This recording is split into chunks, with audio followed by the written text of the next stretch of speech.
I'd like to call the meeting to order. Barbara, could you call the roll, please? Yes, we have Commissioner Sales, Holloman, Moss, and Noonan present. And this proceeding will be broadcast on Channel 35. I'd like a motion to defer item 24, please. It's a request of the General Manager. So moved. Is there a second? Second. All in favor? Aye. Hearing no objections, that item passes. Report from the General Manager. Yes, thank you, Mr. President, board members. A couple of items today. Later on today, you'll have in your package a presentation on our compliance status with the Renewable Portfolio Standard. And when you review that data, you'll note that year to date, we are below the 20% average annual that we are to be under compliance period. That's not unusual in that renewable energy is seasonal, and we would expect in general it will catch up. But irrespective of that, we do need to get up to about 21.5% this year in order to maintain the 20% average over the compliance period of 2011 through 2013. And in order to do that, we're expecting right now, without any additional purchases or actions of resources, we're going to be at about 16.5%. So we do need to do more, and will be doing more. We plan about another 5% on an annualized basis of purchases this year, some of which we've already moved forward on, some that we still need to complete. We have the Pine Tree Solar Facility that came online in the middle of March. That will now be ramping up. That will start helping to fill that. It's a contribution on an annualized basis of not quite 0.1%. We have the Manzana Wind Farm that was approved recently, and that has about a little under 0.5%. From a combination of both some short-term and long-term contracts that will add up. We have the Toyon biomass power plant. We're going to extend that contract by 12 months. That gives us about another 0.03%, not a big one. And then we will have some short-term renewable energy credits, or RECs as we refer to them as, that we'll be purchasing probably at about around 4.5%. So I just wanted to make you aware of that. So when you look at that and say, well, wait a minute, this doesn't look like we're going to get there. You're right. Looking at it, it doesn't. And we have these specific measures to round it out and get up to where we need to be in compliance before the year's out. So I just want to take a few moments to make that clear. And another point I'd like to make, we had a very favorable power bond issue closing just yesterday. At our board meetings, we often talk about, you hear me talk probably more than you'd like, about the fact that we're dealing with some very major capital programs on both the water and the power side. And the power side, a big portion of that is the fact that we're going to be replacing 70% of our power supply in roughly the next 15 years. And today we received the proceeds from our most recent power bond issue, an issuance of $480 million. It's the second such issue that we've done in this fiscal year. We did a $650 million issue, you might recall, last fall. That one, the one last fall, was about 2.68% interest, very, very favorable. We have a weighted average interest. This interest rates have been going up now lately, but nevertheless, we're still quite pleased with the results. We have an all-in interest cost over a average duration of 11 years of about 3.19%. Combining those two all in, we're about 2.9% for the year for our power bond weighted average interest. So it's quite favorable compared to our assumptions in our long-term financial plan of about 4.16%. So the good news about this is, while it's a little bit higher than we had thought it might be right before we went to the market, we came in with some good numbers that will help us in lower interest costs. And we all know that later on this year we're going to be coming back and talking about further power rate increases in subsequent years. This will help us not have to request quite as much because of this result. And I also want to point out that that this also included a successful issuance of $27.855 million of qualified energy conservation bonds that we were granted from the city, unused pool from the city to be able to use Those went out, and those bear an even lower, significantly lower interest rate of 1.2% on that, and we will be able to apply those to our programs, principally for our energy efficiency programs here, and will reduce further our expected costs of what that energy efficiency program would be. I'd like to, we don't often enough, give enough recognition to some of our officers and staff that work on this. I'd like to recognize Phil Liber, Mary Ignacio, and the rest of our internal financial services organization for this. The power system staff also worked hand in hand with them on this. We had an external team that worked with us on this, including our underwriters of Goldman Sachs, Barclays, De La Rosa and Company, RBC Capital Market, BMO Capital Markets, Fidelity Capital Markets, JP Morgan Securities, Ramirez and Company, and Williams Capital Group.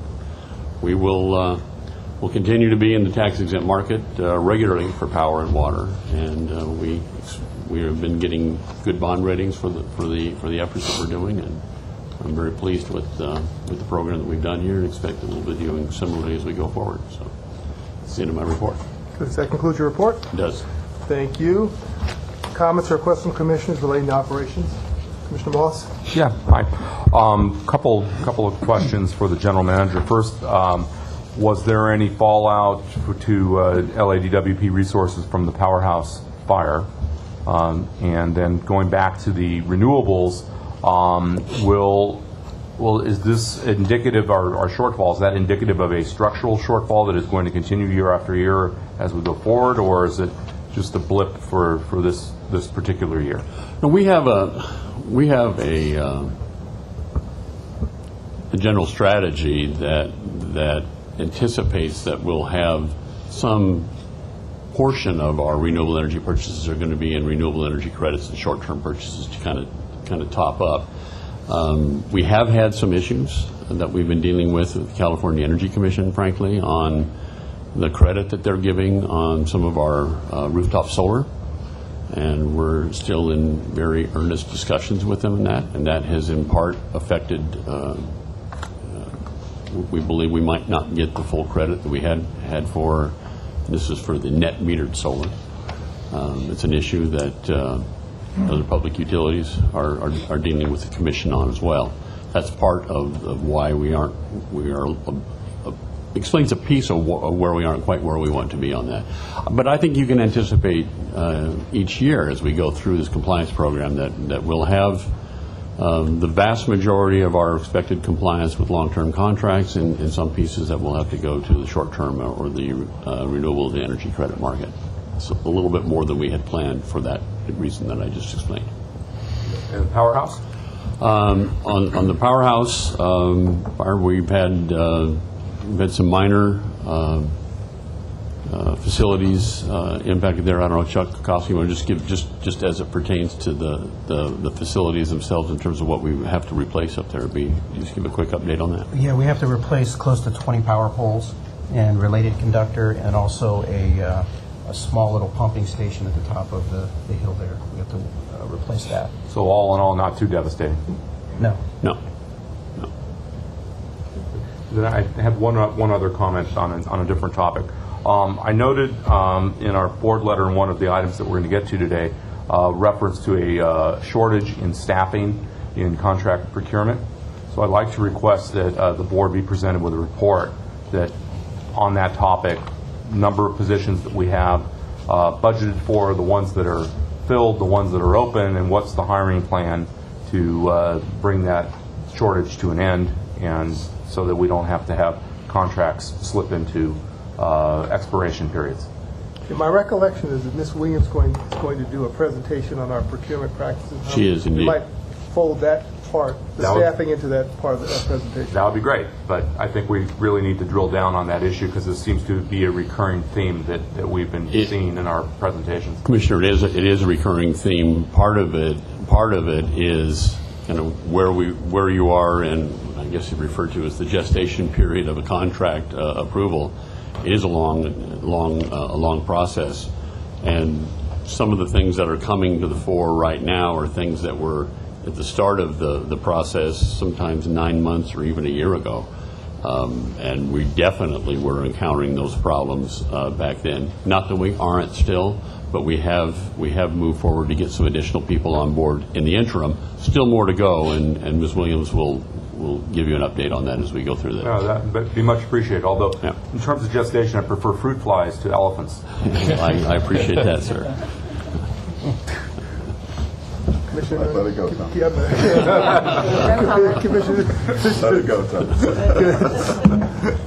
there are no speaker cards for public comment, is that correct? Right, nothing for number 4. Okay, is there a motion to approve the minutes, item 5? Oh, and I have to abstain from that. Yes.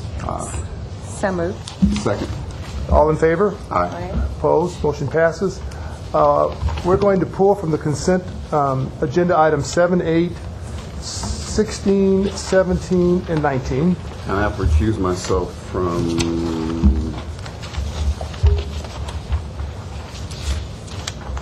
the Sodexo item, which is item what? Barbara, where's Sodexo? We'll find it. 16? 16. Okay. Okay. Item 16.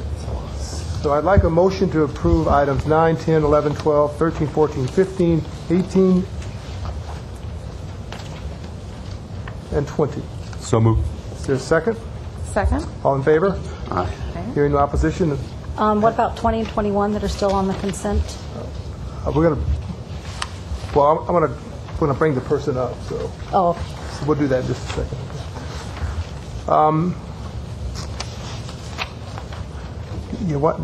Why don't we, I'd like a motion to approve item 21. So moved. Is there a second? Second. All in favor? Aye. Item 21. So, Jim, I think you Great. have some comments? We wanted to update you on our LA Aqueduct Centennial activities. We've got a presentation here. Joe, if you could help me out.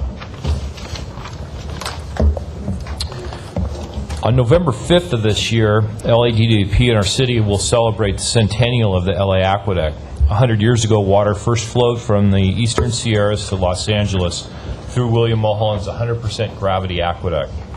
In honor of this engineering marvel, earlier this year, the LA City Council declared 2013 as the year of the aqueduct.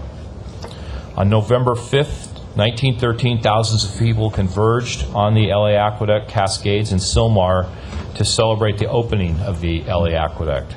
The 2013 centennial anniversary of the completion of the aqueduct offers many opportunities to raise awareness about the significance of the LA Aqueduct and to the growth of the city of Los Angeles and for the future of LA's water supply.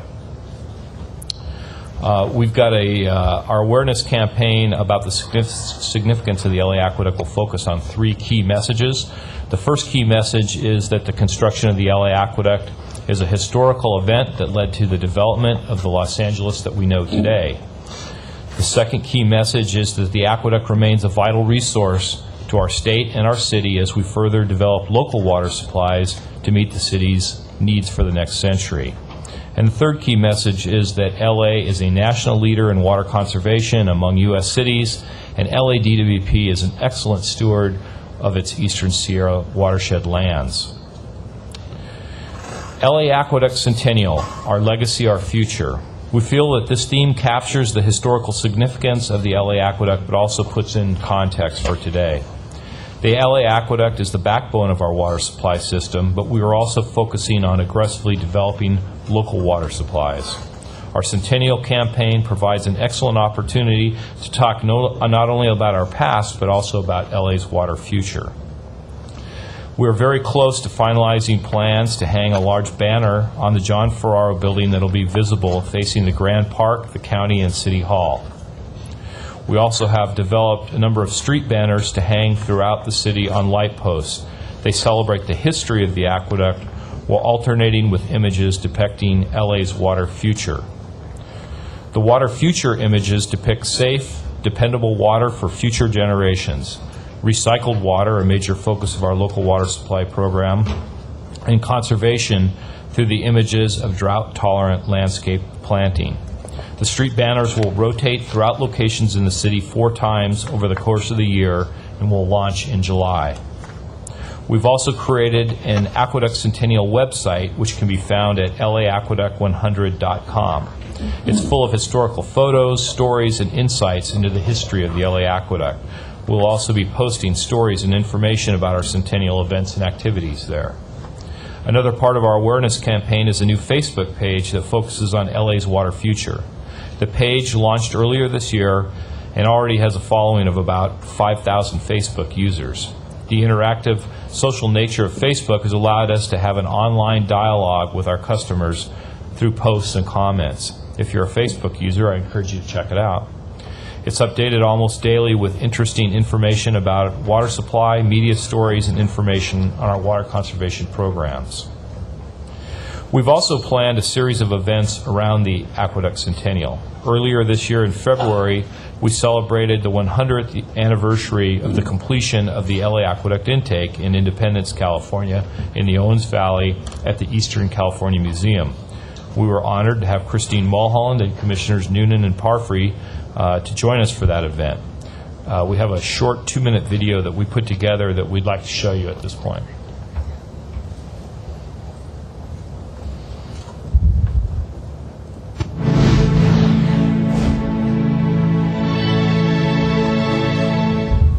The Los Angeles Aqueduct and this intake structure that we're commemorating here today had a major role in building the city of Los Angeles.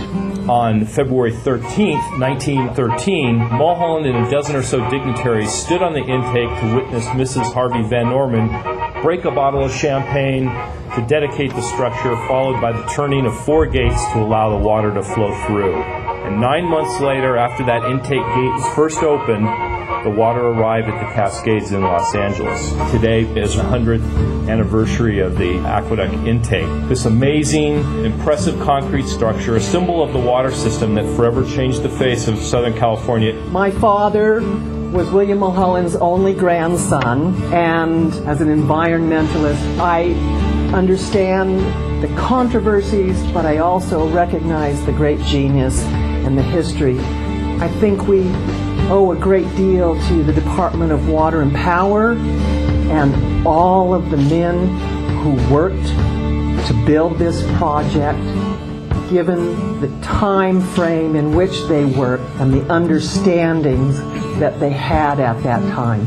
To preserve that legacy is important. For us to start really being more responsible locally is just as big a project as building the LA Aqueduct, and we have a lot of work ahead of us. Our future lies in combining our Owens Valley sources, greater use of local water resources in Los Angeles, reduced reliance on imported sources. I firmly believe that we can make the best of the collective interests and uses of Owens Valley for mutual benefit. I'm proud of what took place 100 years ago, because my town wouldn't be there. I'm proud of the diversity of people who came to Los Angeles.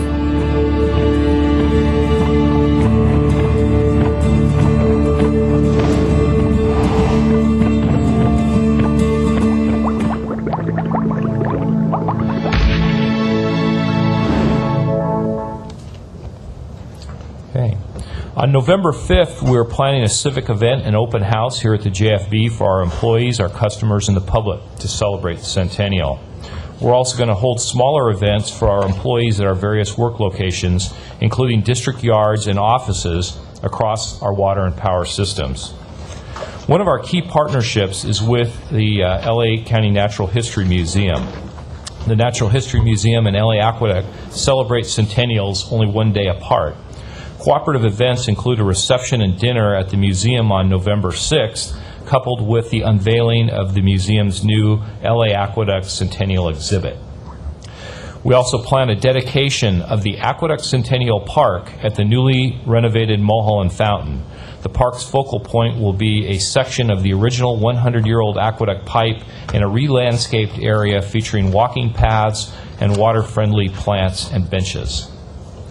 In cooperation with Metabolic Studio, a mule drive from the Owens Valley to Los Angeles will be held in September of 2013 to commemorate how the mules helped build the LA Aqueduct. Metabolic Studios has also funded over a dozen community-based activities around the centennial. One that is of particular note and interest to us is a project at UCLA where they are digitizing old aqueduct films that, because of the material used to record them, aren't safe for handling. These films, though stored by the department in UCLA's archives, have never been really available for public viewing. Through this project, the public will have access to them online and on DVD. Additional centennial activities include an LA Times student poster contest conducted earlier this spring, and we've restarted our aqueduct tour programs, which take place this summer and fall, and we're going to hold a viewing of the movie Chinatown with a panel discussion focusing on the historical fact versus the historical fiction that has largely defined the public's understanding of LA's water supply and the aqueduct. And finally, we're producing a commemorative edition of Intake Magazine for the Aqueduct Centennial and other commemorative items, such as a commemorative book. At this point, I'd like to introduce a couple of very historically significant guests. You might recognize in the front row here is Christine Mulholland, the great-granddaughter of William Mulholland. And sitting next to her, we have Hal Eaton, great-grandson of the former mayor, Fred Eaton. Welcome.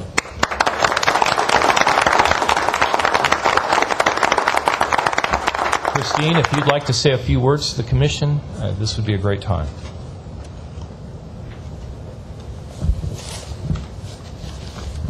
Mr. Chair, members of the commission, thank you for having us here today.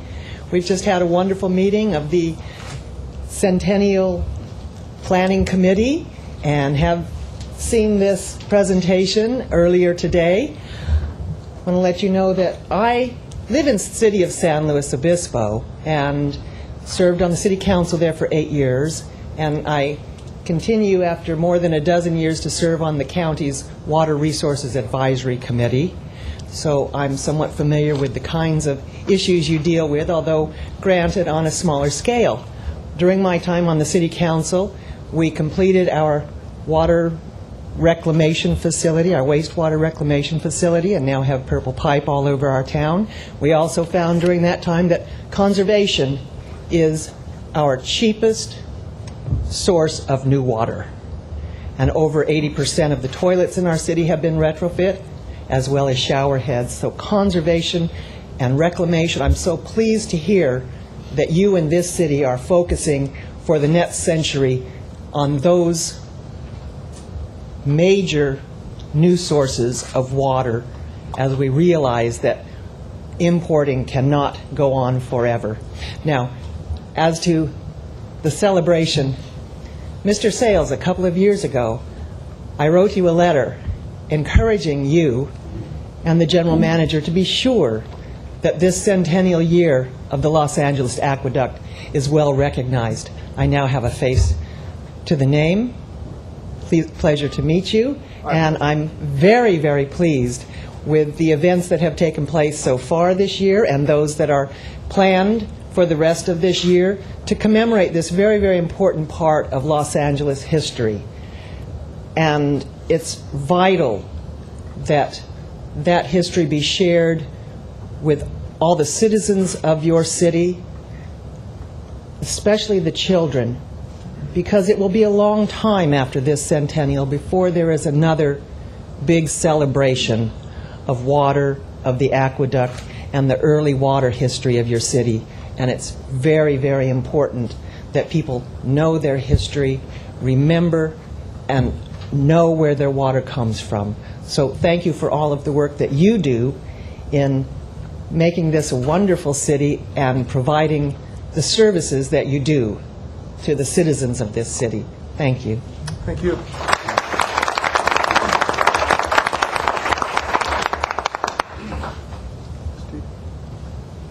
Did you want to say anything now? Please. It's a pleasure to be here, see the people that have inherited this wonderful system.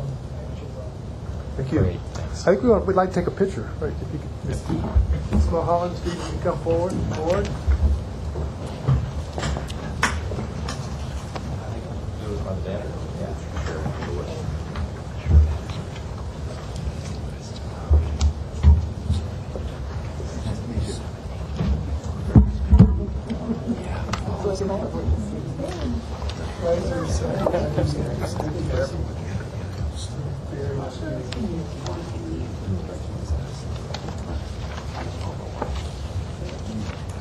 Just have everyone scoot over just a little bit more. A little bit more, a little bit more. All right, there, that's good. Not a cliff here, is there? Yeah.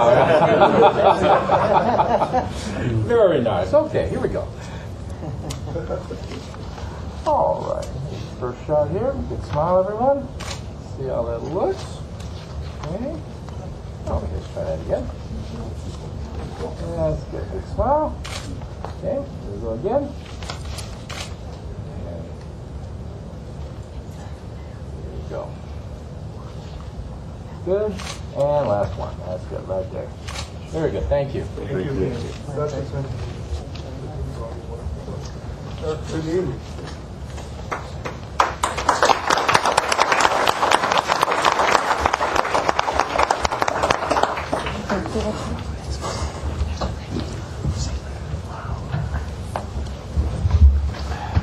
One more housekeeping matter. I do need a motion to approve item 6 of the consent agenda. So moved. Is there a second? Second. All in favor? Aye. Item passes. I think the next item is item 7. I believe Commissioner Noonan had questions on item 7.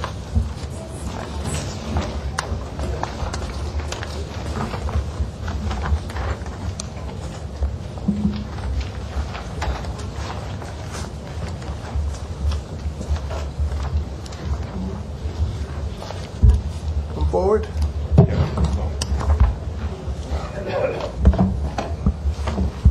Why don't you just identify yourself for the record? Joe Delacerda from Supply Chain Services. Great. Thank you. I have some broad questions. I reviewed this this item request. However, it fails to mention exactly how many cars we're servicing and exactly these large figures. What parts are we talking about? Are we talking about just brake replacements?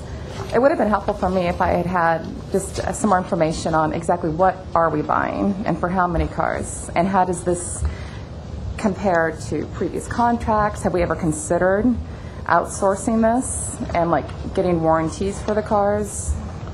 Well, this was a consolidation of 3 separate contracts, so we've consolidated this in order to bring down the cost. And as far as the number of parts goes, I'm not from the fleet services, so I don't know exactly how many Ford vehicles we have. Is that Ford? It is Ford. Vehicles we have in the system right now. I know as we purchase new vehicles, we tend to move some out and move some in, so that is a constantly moving target, more or less. Mm-hmm. And I don't know if there's anyone from the fleet services here that may be able to answer that question, but it's something that we do. I believe we have. I didn't get the number of vehicles we had on this. I hope you understand my position. I just don't know what we're agreeing to buy for over $4 million. The question is, what were the parts? There are various maintenance of parts. Lou Feldmeyer, Supply Chain Services. Welcome. We stock approximately $3 million worth of automotive parts. We don't have it necessarily broken down into Ford, Chevy, or Chrysler, so it's kind of hard to determine how many dollars in parts we have on the shelf. Has there ever been a study about outsourcing this work instead of paying for employees and parts to do this in-house? I'm just curious how that study would compare. We kind of administer the contract for fleet services or supply chain. Mm-hmm. It's kind of a question that they would have to address with their mechanics. I'm sure they would have labor issues that they'd have to address. Mm-hmm. But currently we don't outsource that work. We do on leased vehicles, but anything that the department owns, we do our own servicing and buy our own parts. Yeah, like I said, the number of parts vary from year to year depending on what types of vehicles are. Currently, we have a number of Dodge vehicles in the system. The next time they move out, they may be Chevy vehicles, depending on the low, how they're bid and how whatever bids come in. Ford vehicles, maybe we have a lot of Ford trucks in our system right now. So a lot of these parts are probably in the Ford truck area. So. Given the mass quantities of parts that we're buying, do you know if we are securing a special discount? How would buying these parts compare under this contract versus me going into my dealership to buy a part? All of that information I think would be helpful to us. That's why we always go through obviously a competitive process to try to get the best pricing we can and try to aggregate that as much as possible. Do you have any definitive numbers? I don't have a cost comparison, say, to the previous contract in front of me, but that's a study that we could do. Maybe you need to go back and have someone who can answer these questions next time. These are pretty simple questions that I think the board deserves an answer to. So is there a motion to defer the item? Can I just ask one more question before we defer? Yes. You mentioned this is a consolidation of other contracts. Yeah, there were three separate contracts. How much are we saving? Well, we're saving the fact that we have only one contract to administer. They don't know. So you don't know how much we're saving. Again, we don't have the numbers in front of us from the previous contract. So is there a motion to defer the item? So moved. Is there a second? All in favor? Aye. Mr. Furtherman, I think you get a sense of the questions. Okay. We're not opposed to it. We just want to better understand what we're buying. I understand that information. Mm-hmm. Okay, thank you. Item 8, I think Commissioner Moss had questions. Yeah, Any questions? Again, this is the item that I referred to before, where it appears that the contract expired and then the new specification was delayed because of a shortage. So I'd like to find that out. Also, I'd like to know. It appears that we just didn't have a whole lot of traction in terms of. Is this one of those parts where there aren't very many manufacturers that put these together? Because Itron seems to be our go-to vendor, and I'm just wondering about the competition here. Okay.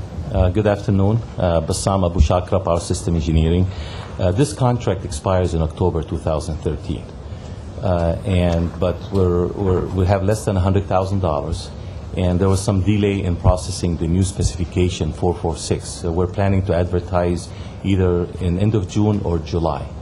So, initially the contract was competitively bid, and we did receive multiple bidders, and we just awarded to Itron. So I don't know if that really answers the question. Ask it again. Okay. Two-part question. Right. Tell me more about the shortage in staffing that has delayed the new specification that's causing us to kick the contract down the road, even though it's expiring. And then why is it Itron that seems like is this one of those contracts where there aren't very many manufacturers? To answer the second question, there are limited competition. There's only known about 3 companies that can make that type of meters. Okay. And when we put it out to bid 2 years ago, they all bid on this, and we awarded it to the lowest bidder. Okay. To answer your first question about the shortage of staffing, we tried to prioritize the type of work and the specs to bring to you. And last year, we have to finalize the technical part of the specifications. And when we brought the package to the board, we have to include the rates group, account services business units, meter reader group, customer service business unit. There was about 6 to 7 organizations that they have to review the spec and make sure that it meets all their requirements. Now, currently, it's just we have vacancies and we have shortage of staffing, and we just try to prioritize which ones we're going to bring it to you first versus another spec, and that's the main reason why there was delay in this spec bringing it to you. Before it expires in October. I appreciate that, but I just want to point out to everyone, in case there weren't close readers in here, that we have already gone through this drill last October. You came to us at the last minute and said, we gotta kick this contract out for another 12 months, and we got another almost 1/3 to add to the contract amount, and we're so bad, we're sorry, we'll take care of it. And now here we are again, doing it again, and again you're kicking out the contract by $1,100,000. I'm just not finding that we're getting our competitive, even though it's a limited field. I'd like to know that we're at least getting the best pricing out there for something, and it just concerns me that hey, things can happen. I understand it's a complicated business out there, but now you've come to us a second time with the same story. It's not making sense to me. Marvin Moon, Director of Power Engineering. Yes, I can understand that. We got halfway through this contract and realized we're not going to make it, so we want to come back and address that issue. The technical specifications for this have been completed. We intend to advertise in July. We're just running late on this one. Have the technical specifications changed? Yes, they have. Drastically changed. And also, I'd like to add, this is a 3-digit contract. We only purchase on an as-needed basis. So if the new spec is advertised and we're ready to come to the board in December, then this contract, there's no guarantee to purchase. So even so 1.1, if we only need 400,000 or 200,000, we only buy what we need. There's no guarantee to the vendor of the amount that we need to buy. Yeah, you bought $600,000 of the last $750,000, Yes. haven't you? So that doesn't give me a whole lot of satisfaction. Anyways, I've said enough. Fair point. It ought to be, Ms. Williams ought to cover this in her staffing. She will. I think this is a shared issue between power system and dealing with the specs. This is part and parcel of our ties to our smart grid process as well.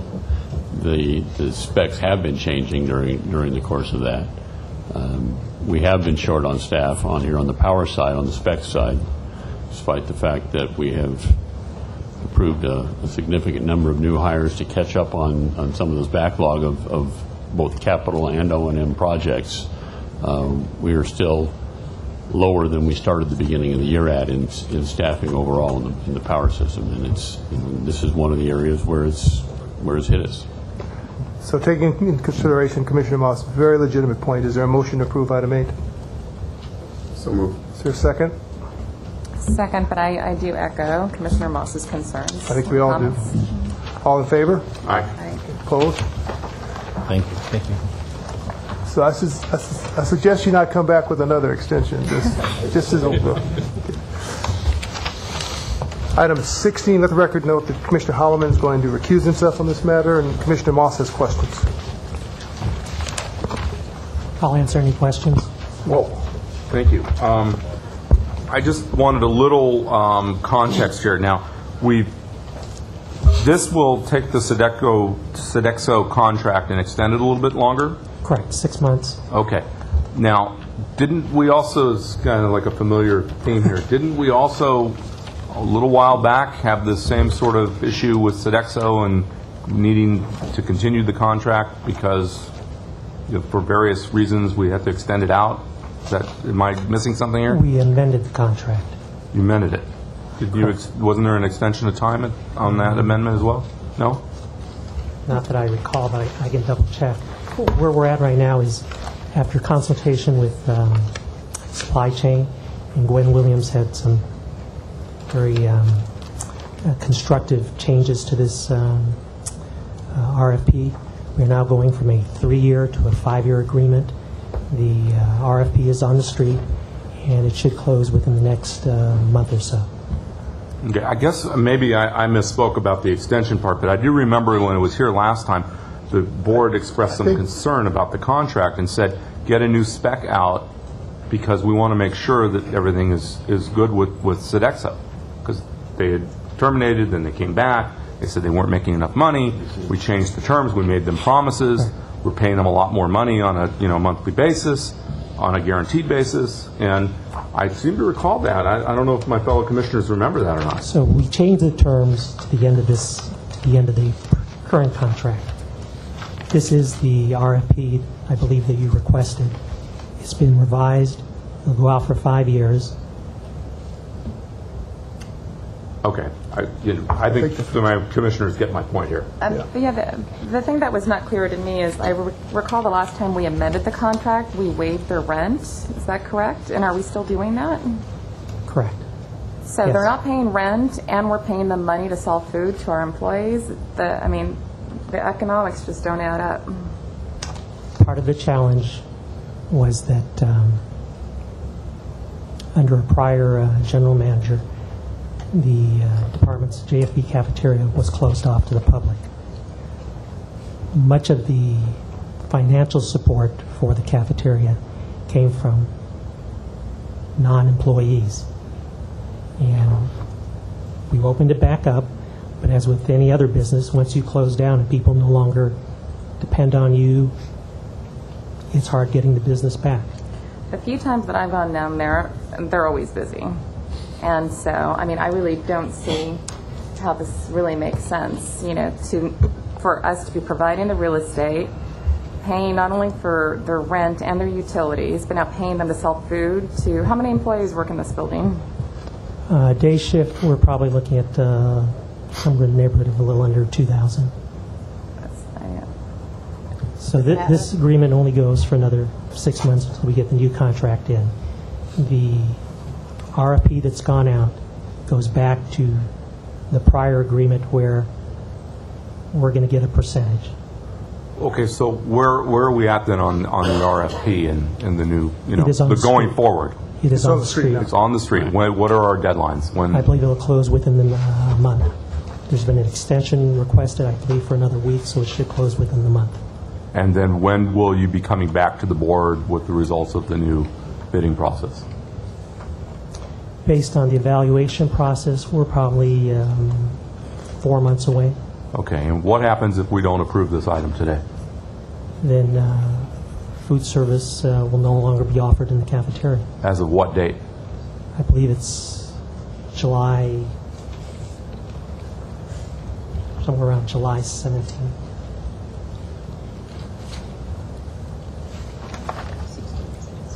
Could the general manager issue a 3-month contract in lieu of the 6-month extension?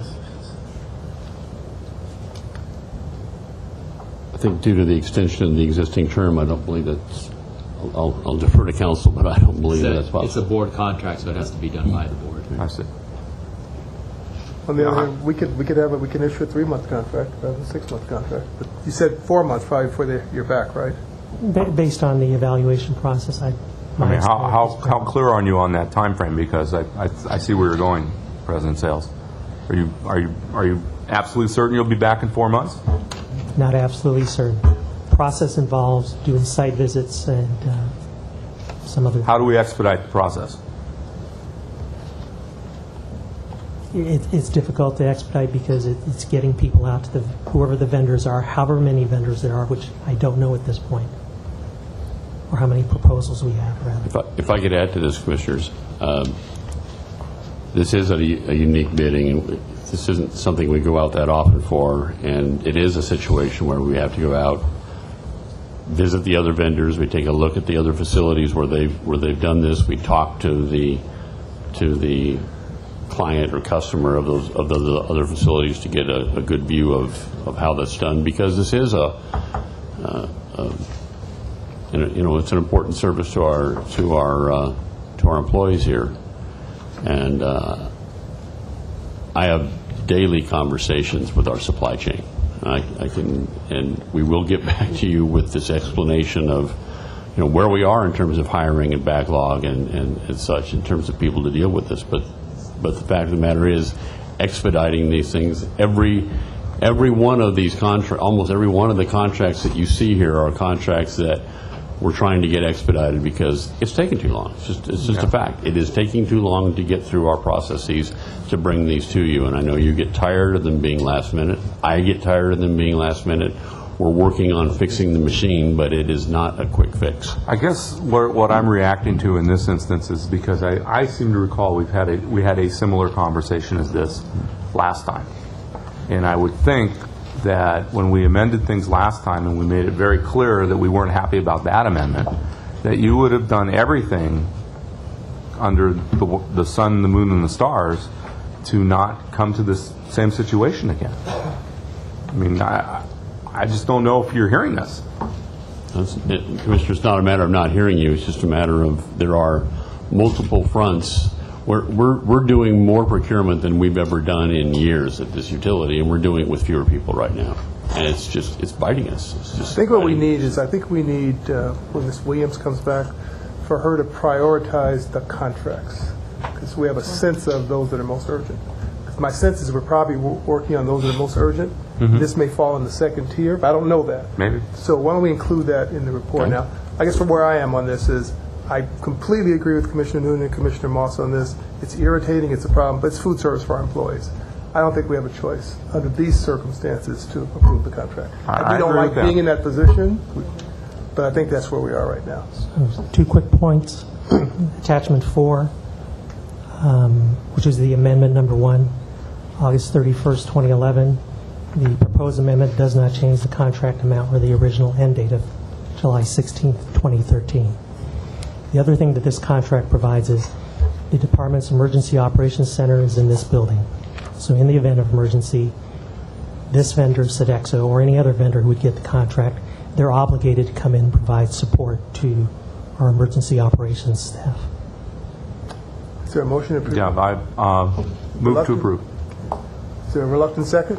There is a very reluctant second, and I do just want to state that, I do hope that this is bid competitively. Reviewing the notes in more detail, it states that there's 3,200 employees in this building.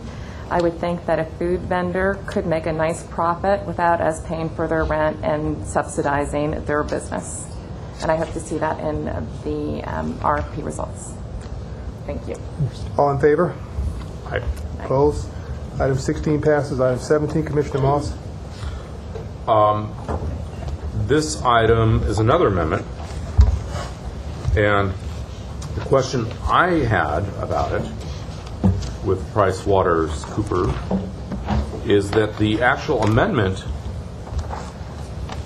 doesn't say what it's about. It talks about extending the term, talks about extending the amount of money, and then it refers to all the other terms and conditions of the agreement being in place. But my understanding from the board letter is there are certain tasks that weren't in the original contract that they're now going to do, and other justifications for paying them more money and extending their contract, but yet it's not in the amendment. So that bothers me a little bit. What are they contractually bound to do? I had the same sentiment reviewing the information, and one thing that was very disconcerting is it states additional modifications to configuration and code that are as yet unknown. So you would think with all of the money that we've invested, you would realize what benefits exist and how we're going to capitalize on those benefits. But in your second bullet, you're stating not only do you not know about additional modifications, but you're not even quite sure about additional benefits that could be used to benefit the department. So you would think all of that would have been researched in more detail and decided upon earlier. So this is Sharon Grove. I'm the Assistant General Manager of the Customer Service Division. I apologize for not being clear on that second bullet, so let me go down the 3 bullets if I may. The first bullet what refers to, and I can get more specific, I have a lot of specificity behind this. There are 3 big chunks of functionality that have been coded at a high level in the new system. It's the monthly billing functionality, it's credit cycles for monthly billing versus bi-monthly billing. And it's creating, we've got the ability to pull down the very complex rates to bill our very, very large customers that are currently being billed outside the system. So those 3 pieces of functionality refer to what I was talking about in the first bullet. And so that's what would happen after we convert. What we're trying to do in this initial conversion is convert the massive amounts of bills. These are much fewer bills. They're in the hundreds, these complex bills. And so the initial thing, we want to go live with this system and then put in this additional functionality post-go live. But the second bullet, which is specifically, Commissioner Noonan, to your question, that would be on an approved basis. When you put these new systems in, we really do, we go through all the business processes in the customer service division. We process map them, we write functional requirements to them, and then we code the system to meet all of the current business processes. We never get 100% of them. No system, because of the complexity, ever, we think we have 100% of them, we try to test for 100% of them, and then when you go live, you find out, we identified this, but we didn't code it right, or we coded this correctly, but this business requirement has now changed. There's a rule that has changed, that type of thing. So there's things that would only be on approval from the business if we required additional functionality post-go-live that was amiss. I mean, there's so much complexity in these systems that we just can't assume that we got everything right. We just can't. I mean, that's what happens when you put in these really complex systems. We think we've got all the big stuff, and I really think we do, but I just wanted some safety net in case that there was something that we didn't find that we thought we'd already captured, we didn't capture. So that's the second bullet.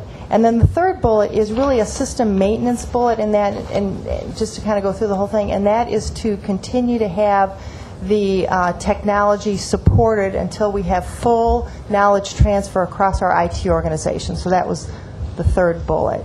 I do have a lot more information, and I really apologize that I just really did not appropriately outline it in this memo. Any other questions?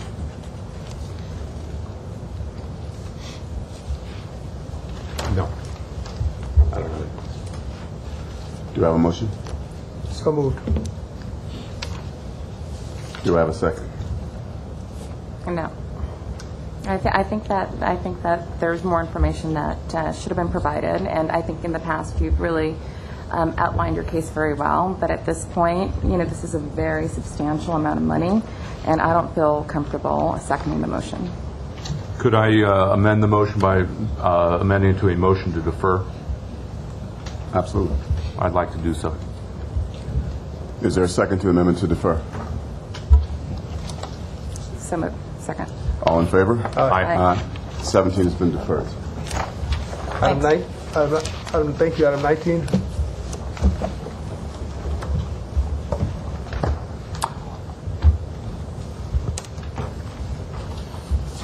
I have a very specific question on this agreement, and it goes to the agreement itself.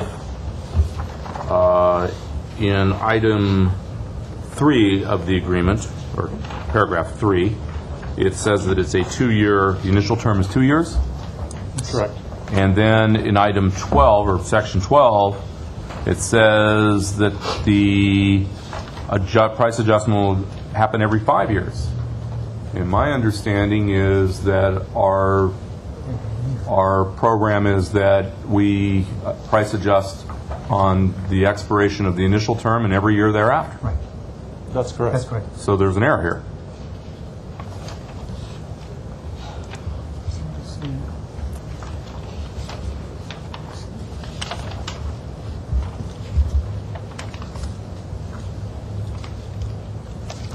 That's correct. Should be, you're correct. Well, yes. Why don't you go back, and redo the contract? Because I'm not going to approve it on this basis. It's a fair point. What is this? Right here. It's every 5 years. It's true. You want to defer the matter and bring it back next meeting? You can clarify the inconsistency? Right. We can just clarify. I move deferral. Yeah. I'll second that. All in favor? Aye. Item deferred. Yeah. Okay. I think that takes us through the consent agenda. Is that right? Yes. Yes. In the interest of, since we have a couple of speaker cards, I'm going to take a couple of items out of order. Let's take item 29. There's one speaker. Let's hear the speaker first. Okay, the speaker for 29 is Kevin Obillo. Sorry if I'm mispronouncing that. Okbillo, am I? Help us. State your name for the records. Kevin Akabillo. Akabillo, thank you. Welcome. Thank you. So, again, Kevin Akabillo on behalf of the Office of Councilmember Jose Huizar. And I'm just calling to speak in support for the La Cretz Campus, Innovation Campus.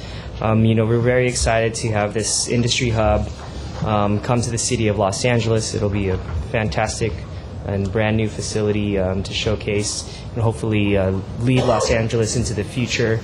We've been working closely throughout the entire process, and I just wanted to publicly come today and say that we're in support of this. Thank you. Thank you. Who's presenting item 29? Ms. Bernard? Good afternoon, Commissioners. Kelly Bernard, excuse me, Director of Economic Development. I'm here to provide an update to the Lacrette's Innovation Campus. We were here in December with this project, at which time we discussed the funding sources and our agreement with BOE to issue a general construction contract, and we were directed at that time to come back to the board to answer a number of questions regarding the nexus and to verify that the funding is in place before BOE selected a contractor and issued a notice to proceed. So I'm here to do that today. As you recall, the project is located in the R District of downtown at 525 South Hewitt. The Lacrette's Innovation Campus will showcase the department's efforts to develop a sector-based economic development strategy targeting clean tech, thus continuing LADWP's efforts of supporting clean tech, renewable energy, and sustainability. Much of the details of the department's history around clean tech is detailed in a memo that I believe I provided to all of you in part in response to Commissioner Moss's earlier questions. The campus will be home to the Los Angeles Clean Tech Incubator, along with the department's energy efficiency technology and customer engagement labs, a workforce training center, and R&D labs. The Energy Efficiency Technology Center will be used to test green building components and technologies such as lighting and lighting controls, motor and motor controls, HVAC, plumbing, irrigation. It would also be to use to verify the performance of these devices, to gauge their energy and water saving potentials. On the customer engagement side, they will use their space as classroom, interactive exhibits, focus group meetings, and to foster collaboration and retain feedback from LADWP programs. As detailed in your board report, developing this project has been a very long and arduous process, and it entailed a lot of partners. Partners that had an active hand in site acquisition, design, financing, and project management. They include, as you saw here, Councilman Weezar and his staff, the mayor and his staff, the former CRA and BOE, and several LADWP divisions. And I just want to thank all of them, including customer service, energy efficiency, Phil Lieber and his staff, and Joints Lead and Real Estate Group and Legal. Together, we've cobbled together a financing plan to build this innovation campus. The total development cost for this project is approximately $43 million. It's over 6 or 7 funding sources, including LADWP for the acquisition of the site back in December, back in 2010 for $11.1 million. We've received federal dollars, $165,000 in community block grants, tax increment from the former CRA, $3 million from CDBG, and a total of about $7.5 million from customer service and energy efficiency. We've also received $2.1 million in EDA dollars, and the most recent forms of funding since December were cost savings from the QCB bonds and $9.3 million in the new market tax credit.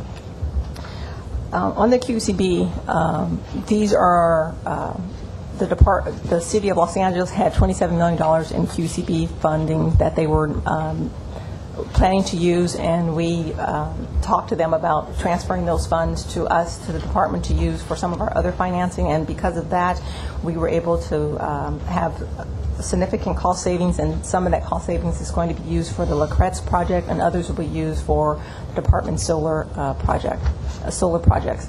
Those cost savings also will cover the debt service for the QCBs, so there will be no cost to ratepayers to cover our use of the the QCBs on the Lacrette's campus, and we hope that there will be a little bit of surplus savings as well left over.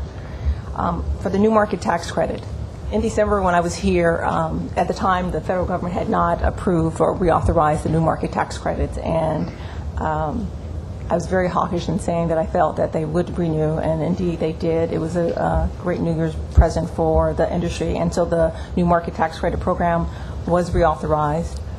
The next hurdle for us came in April when we needed to find out if which CDEs, community development entities, would receive these new market tax credits, and then would they allocate them to our project. Well, in fact, in April, many CDEs did receive the allocation, and we have been very successful in getting $43 million in new market tax credit allocation, which results in about $9.3 million in net benefit to the project. And so today I'm here with U.S. Bank, who will be our investor, represented by Tim Karp. With their help, we have worked and identified 4 other CDEs, community development entities, in addition to the bank, who will provide us the $43 million of allocation.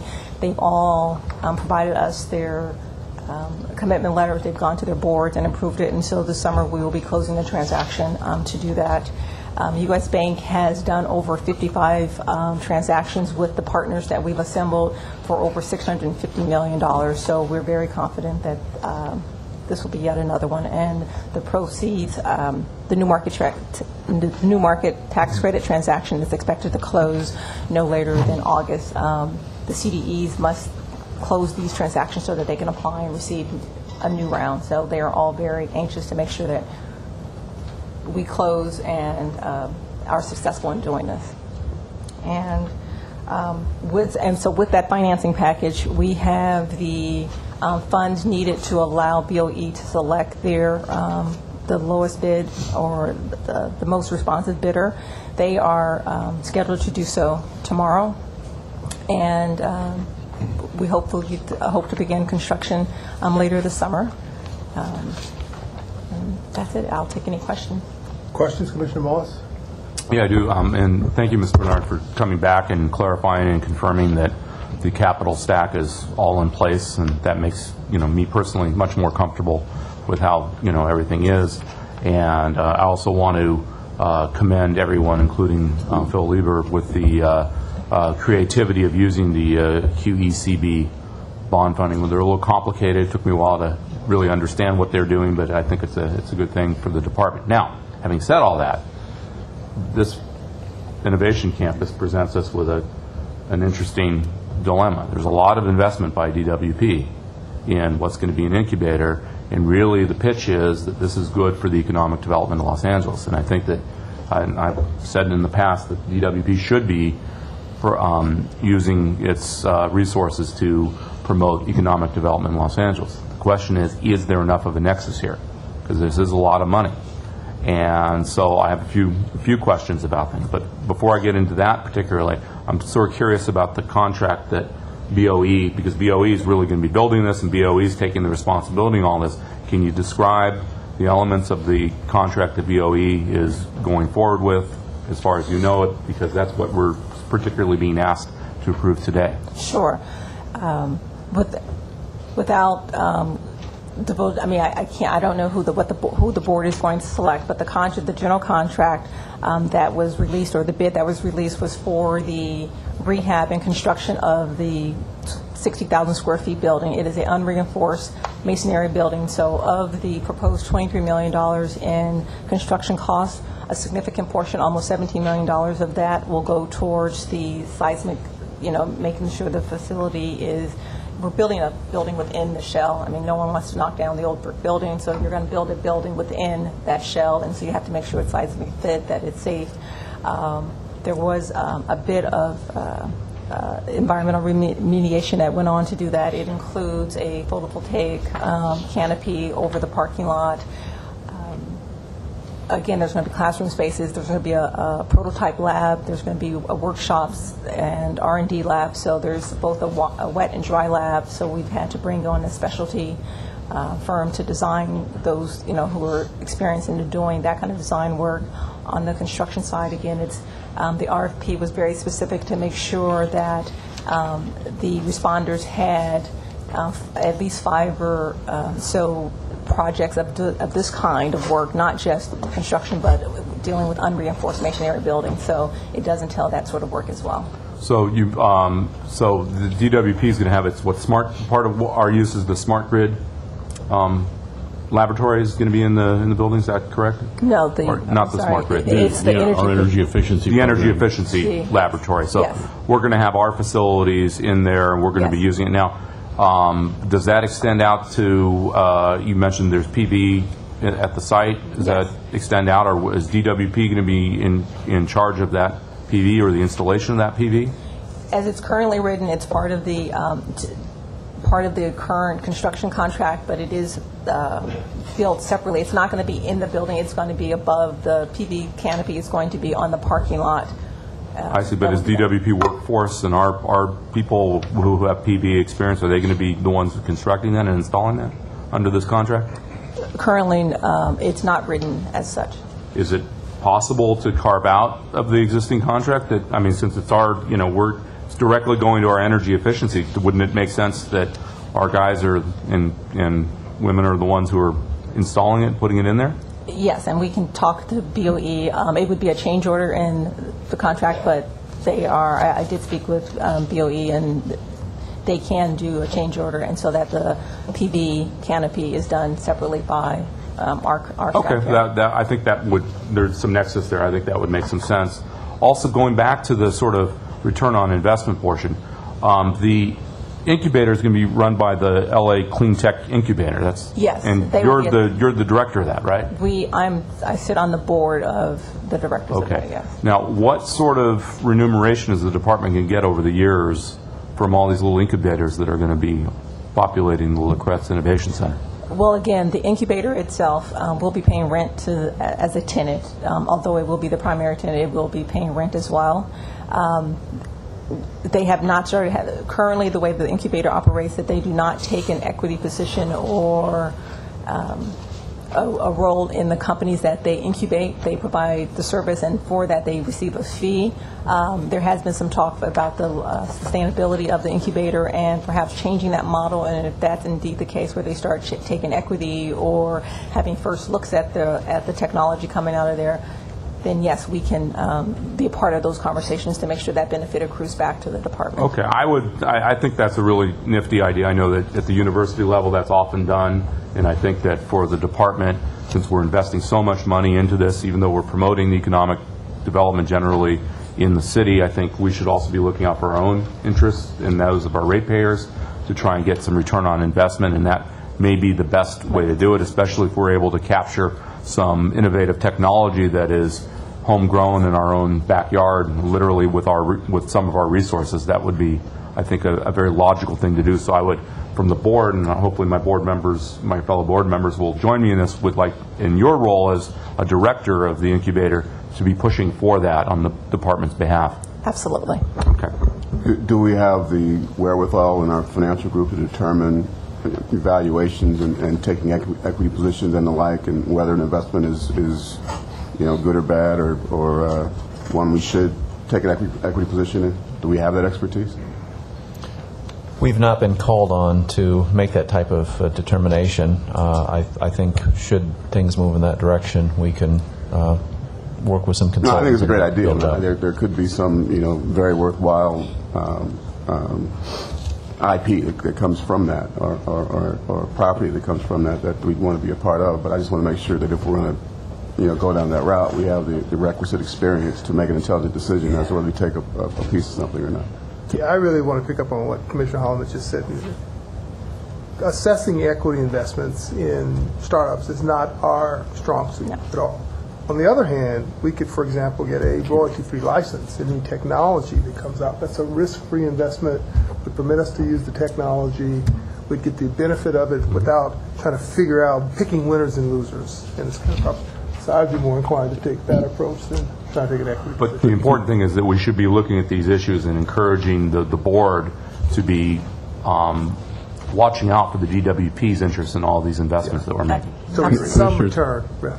Commissioners, I could suggest maybe the direction that might be helpful here would be that what I'm hearing the board say is you'd like to make certain that as we go forward, as our role and through, at least as the way things sit right now, whether our role on the board changes or not is something that's not 100% clear. But irrespective of whether we have a direct future role on that board or not, that the department work with the Clean Tech Incubator to more fully evaluate opportunities for remuneration back to the department for the investment that it's making in this facility, and evaluate alternatives. Commissioner Holloman, you're talking about making an investment. I'm certainly not. I believe we're making that investment. We're making that investment in the facility. There are things you can have that carried interest. There are license free or low cost or below market licenses. There are lots of different ways that we can get those things. So what I'm assuming you would like us to do is evaluate as we go forward with this, what are those options, and get back to you to get some comfort that indeed we have at least an understanding from the clean tech that they will engage us in those issues as we move forward, concurrent with the actual building of this facility. Yeah, that would be great. Do you need formal action by the board to do that, or is this discussion enough for you? I think the sense of the board is enough on this. I believe I have a clear sense of the board, and happy to work with Ms. Bernard to make certain that we get something memorialized as to at least our desire to get a good dialogue going with the incubator on this matter. What about the PV issue that the Commissioner raised?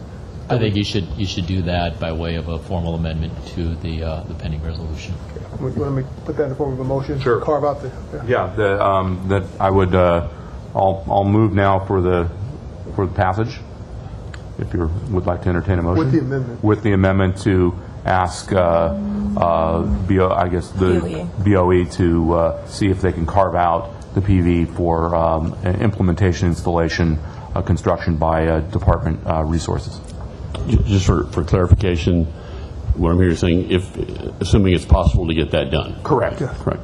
Okay. I'm not. In other words, I'm not making the resolution conditional upon that, but we would like to formally ask BOE to do that Under the current bid, correct? Correct. I'll second as amended. Okay. All in favor? Aye. Item passes. Thank you.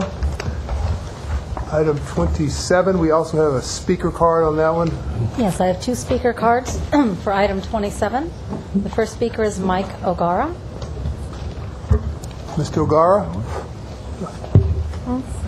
Welcome. Thank you. Good afternoon, Commissioners. My name is Mike O'Gara. I'm a member of the Sun Valley Area Neighborhood Council, and I'm here today to speak on their behalf. I was here at the May 24th meeting, and I left a 3-page letter for you on this subject, and I have another letter for you today. Mr. Charles Holloway, Manager of Environmental Planning, was kind enough to reply to my letter, along with Mr. Messenger and Mr. Castro. So we thank them. I hope we're going to build a relationship with them and the community. Going back to the EIR from the Department of Water and Power, it was a very rocky start. We had little time to respond to a host of concerns. The EIR stated that the excavation of soil from the spreading basins would take 236 truck trips per day for 2.6 years, which is a total of 172,000 truck trips in and around 3 schools in very close proximity. This is a major problem for us. We asked that the DWP take another look at a plan they had previously rejected, which was moving the excavated soil by conveyor belt to the Boulevard pit where it was being dumped. DWT went back and figured out how to do it. This is really fantastic, and we thank all the people who are involved in that. Now we're trying to get a handle on some other items we want you to take another look at. Mr. Holloway has assured us that although they cannot give us an exact number of how many trucks they will still need to carry large cobbles, truck trips will be reduced by over 90%, and the trucks will be only used for about 240 days over a 2-year period, which is a small number of actual trucks needed for these truck trips per day. We're now asking that the contract specify that these trucks meet EPA 2010 model year emission standards. That's the standard requested by the South Coast AQMD in their response to the EIR. Mr. Holloway has advised us that the availability of trucks that meet that standard are limited, and instead the FEIR specifies the EPA 2007 model trucks. The model 2010 has cleaner emissions. We respectfully request that DWP make a huge effort to specify in the contract with the contractor that only EPA model 2010 trucks be used. We have to move forward and push the vendors who do business with LADWP and the city as a whole to get into the 21st century and start converting their fleets to cleaner fuel vehicles. Only if we start pushing them are they going to make an investment in clean air. Again, there's very few trucks required, and I feel there are cartage companies out there that can provide the number of vehicles required. We need to ask and give the company with the clean fuel trucks the edge over the older trucks. Thank you. And I have this copies for members. Thank you. Who's presenting item 27? There's one more speaker. Oh, sorry. The next speaker is Gary Agas. And Commissioners, you might want to consider 27 and 28 together because they're... Okay, we'll do that. Thank you. Commissioners, my name is Gary Agus, and I am the president of the Sun Valley Area Neighborhood Council. Again, I wish to thank the people who figured out how to make the conveyor belt work to move the excavated soil rather than use so many trucks. This is a great move for our community. I've received a lot of positive comments from the neighbors regarding the conveyor belt system.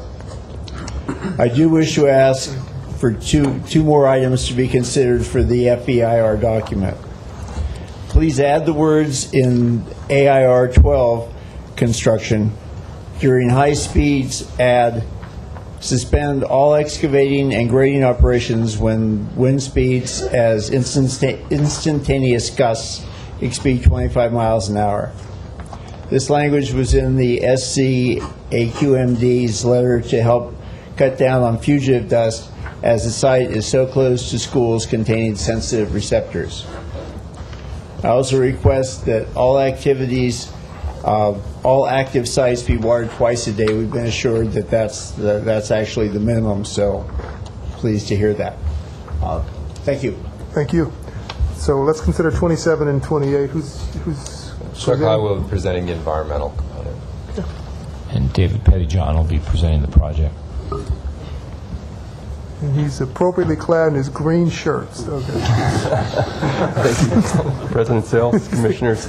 I'm David Pettyjohn. I'm the Director of Water Resources. With me today here is Chuck Holloway, who led our efforts with the EIR for the project, and Andy Nicknaff, who worked with the county closely to develop the MOA that's before you for approval today as well.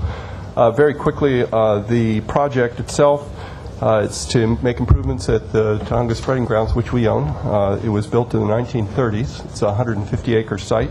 It's in need of quite a bit of improvements, and we have a partnership that's worked very well for us with the LA County to do projects like this in the past. We're going to make several enhancements there. We're going to consolidate the existing 20 spreading basins into 9 spreading basins. We're going to deepen all those basins by 6 feet.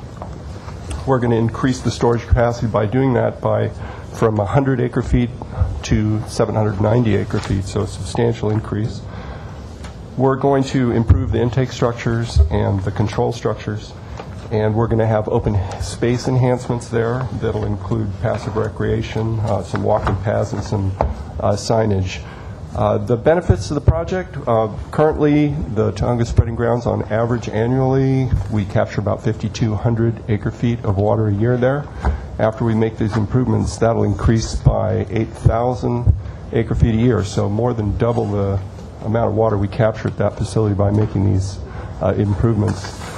Over the 50-year life of the project, the cost of the water that we'll be capturing there is about $68 an acre foot. That compares very favorably to water that we buy. The cheapest water, untreated water we buy from Metropolitan now costs about $600 an acre foot. We did some return on investment analysis. The project's going to pay for itself in 8 years, so by 2021 it pays for itself. And we did an annualized rate of return analysis, and that ends up being almost 22% on an annualized rate of return. We're going to start construction in April of next year, and we plan to have the project in service and operational in 2017. Hi, I'm Chuck Holloway, and my staff and I were responsible for the preparation of the environmental impact report for this project. And I just wanted to respond to the comments made today, and also let you know that the comments were similar or essentially for the 3 comments. They were part of a larger letter that was submitted on May 24th. We've responded to those comments, and they have been made part of the administrative record. But since these 3 comments were kind of specifically brought up today, I'll respond to them. The county public works is actually going to construct this project for us, and based on their recent some of their construction projects, the availability of these haul trucks, which meet the EPA 2010 model year emission standards, they're extremely limited. And in order to ensure a fair bidding process open to a wide range of contractors, mitigation measure Air 3 limits the material or the soil haul trucks and currently the delivery trucks to the EPA 2007 model year emission requirements. And along those lines, Air 3, the mitigation measure that is on page 4 in the resolution, it currently reads the on-road truck efficiency. Material delivery trucks and soil haul trucks shall meet the EPA 2007 model year NOx emissions requirements.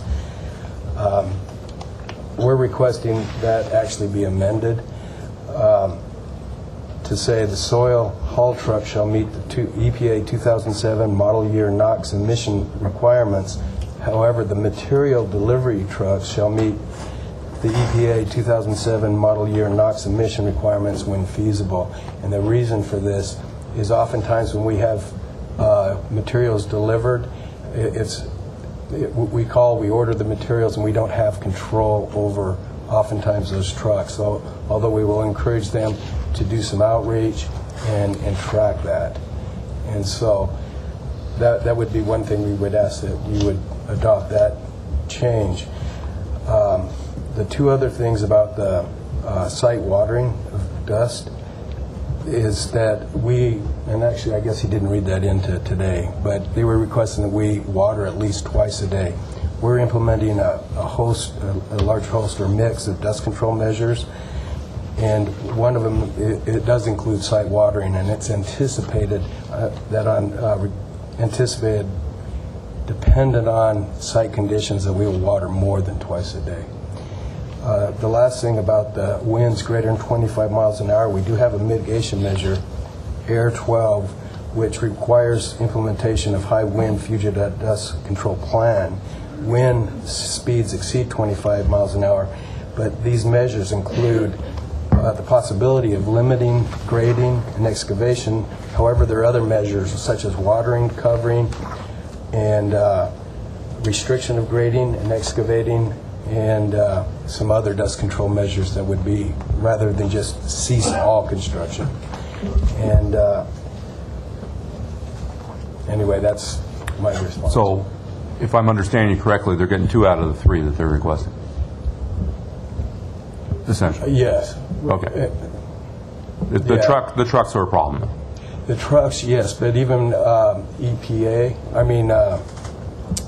AQMD, their letter said that they would like to see the use of the 2010 model trucks where feasible. However, they recognize that there may be limited supply, and that they request that we require the 2000 model year trucks.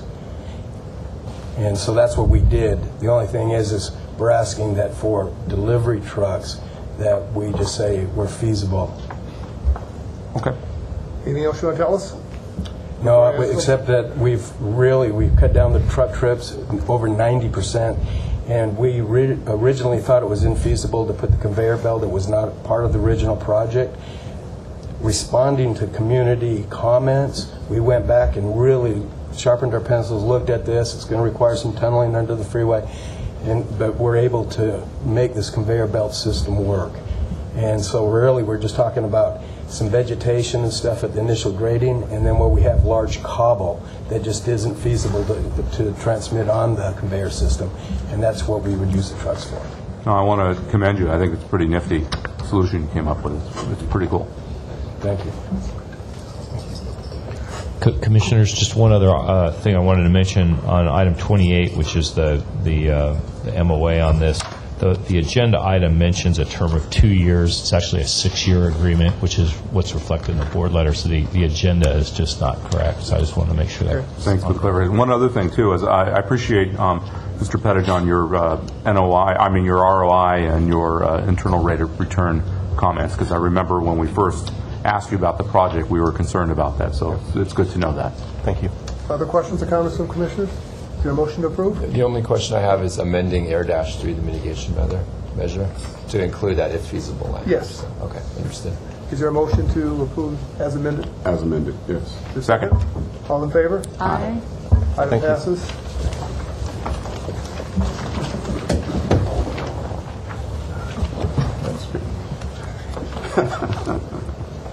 So that was for 27 and 28 together? Correct. Correct, thank you. Okay, I guess we're going to go back to item 22. Jonathan Leung will present this item.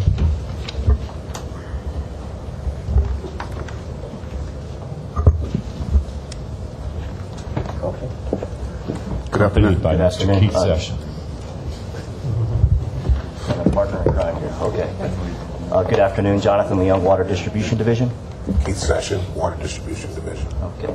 So some of the commission members might recall back in October, November 2012 timeframe, we had a paving contract that we brought before you, and we ultimately awarded, but I think we were urged and encouraged to rebid this contract as soon as practical to make sure that we were getting the most favorable rates for our ratepayers, as well as to try to adopt and incorporate the Small Business Enterprise, Disabled Veterans Business Enterprise Program into this new bid. So we did re-advertise in December 2012. We have those bids now. I think there's been 3 positive outcomes to that bid for the department. First, we got 3 bidders instead of 2, so we increased the competition a little bit.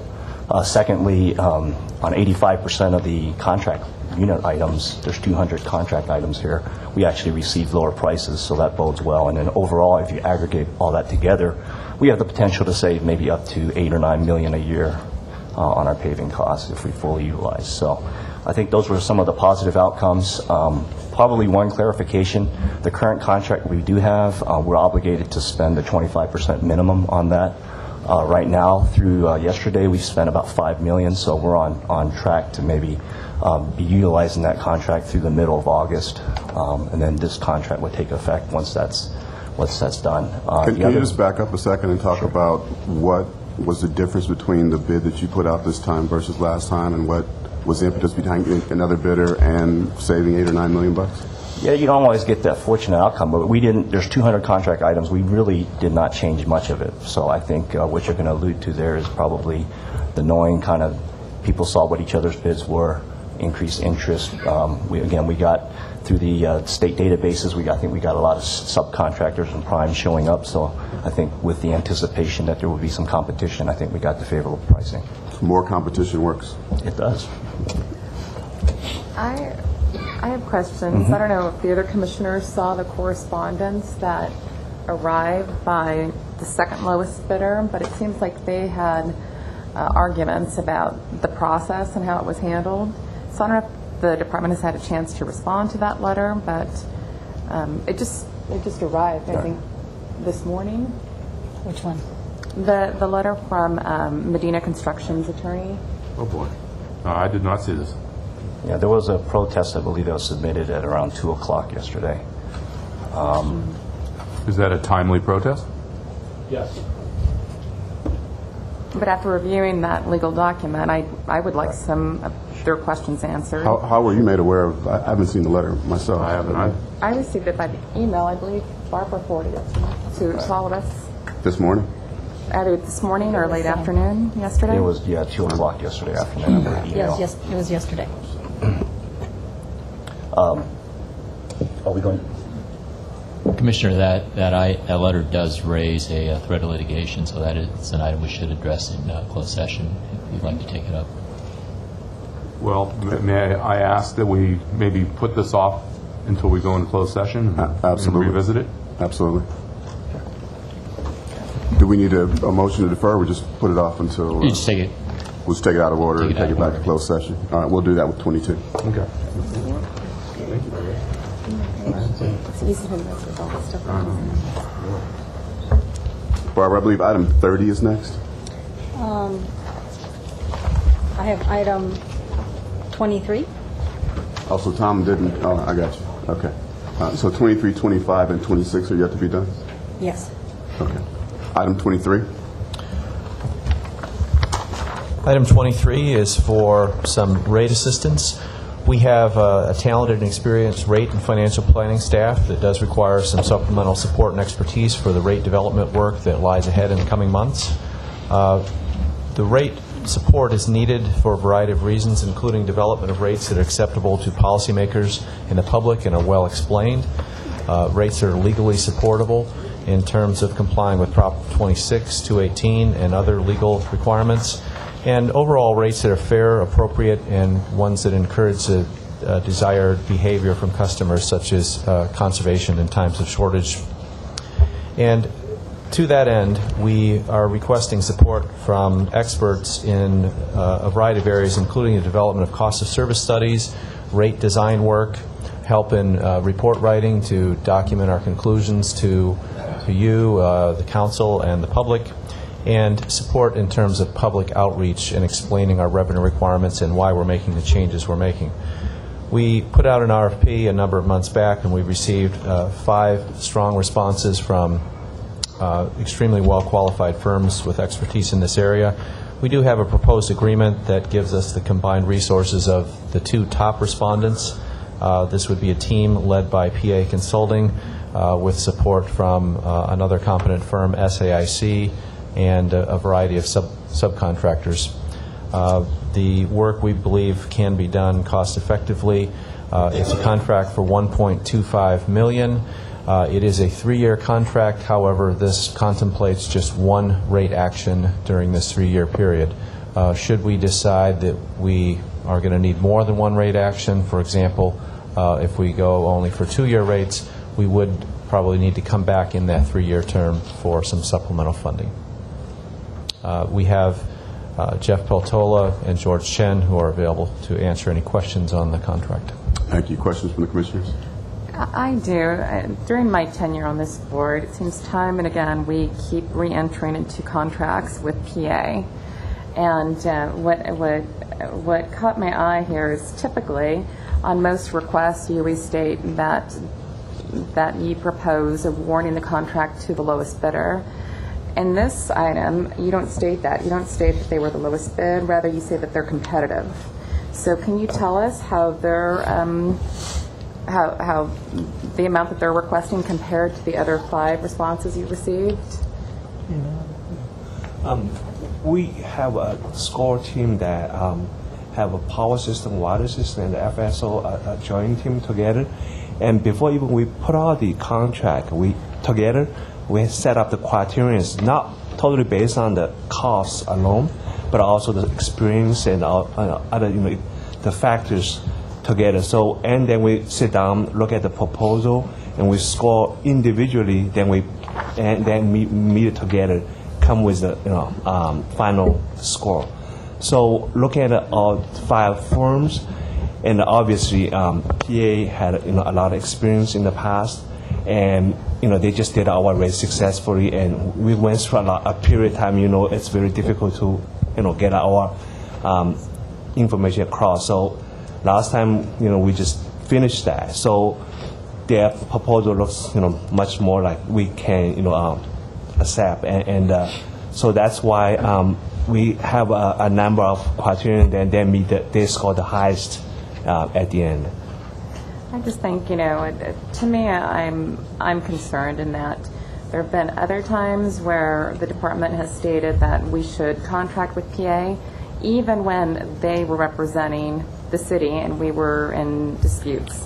It just seems that there's such a blind loyalty to PA Consulting. If you could provide more background, I'd appreciate it, because it doesn't look very clean from the perspective that I have. Sure. And kind of moreover, just you talk about a scoring system, but what were the scoring criteria, and what weight did you give to those types of criteria? Yeah, and why isn't the scoring system part of our board package? And normally we see those scores. Correct. So let me start with Jeff Peltola, Director of Rates and Financial Planning. Let me start with the history, a little bit of the PA and where we had PA working for both of us. Originally, we had a contract with Huron. This was a number of years ago, and Huron then was acquired by PA, and then you had PA that was working at the city before that. So with that, we had to develop a very specific criteria to ensure the independence between the 2 PA consulting teams. And so that's what we did. This was for the last rate action and how we did that. Part of this contract, one of the things that we did after going through the criteria that George mentioned, and we had, I don't have it with me, but we did have a very specific criteria with weighting for each of the different facets of the contracts and what the costs were and all of that. And when we went through that, at the end of that process, part of what we did in this is involve SAIC, who in reality was a competitor to PA. And that's to get what we think is the best and brightest between all of the firms. That's where we're bringing SAIC in. We're also did a negotiation with one of the subcontractors, Raftalis, who's very good on the water side, and we brought them in.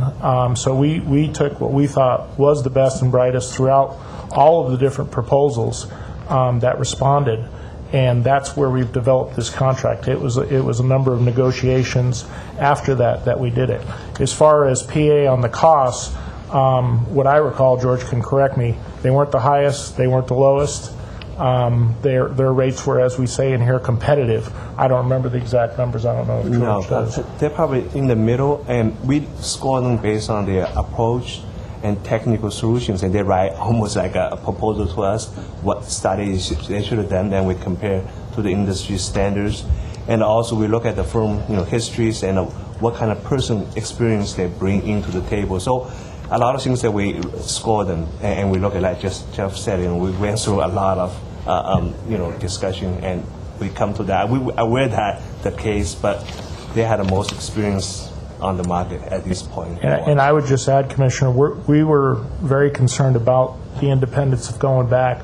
Part of where I think we get the benefit is now we have, with SAIC in as well, we have two big firms that are going to be working on this. SAIC, as they work on the outreach for us, they will be getting into the technical details as well, because in order to do that, they're essentially what I call the translation team between us doing the very technical rates and financial planning to trying to communicate that. So I think we will get some better understanding throughout the industry and ability in the future to maybe go a different direction.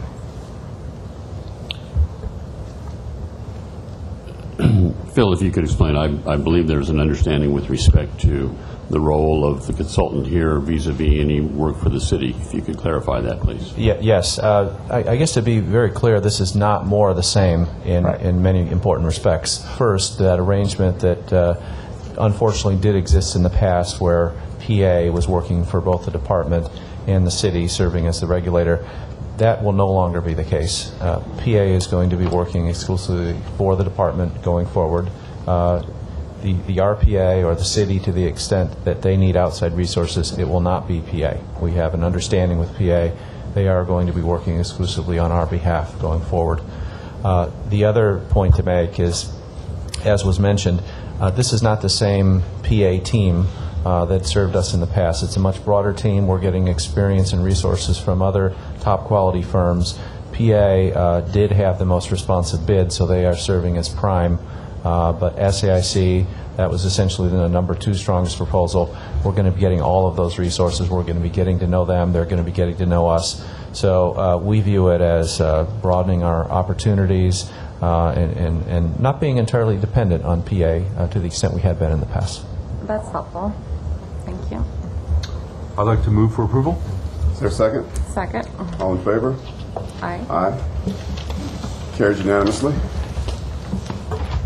That takes us to item 25.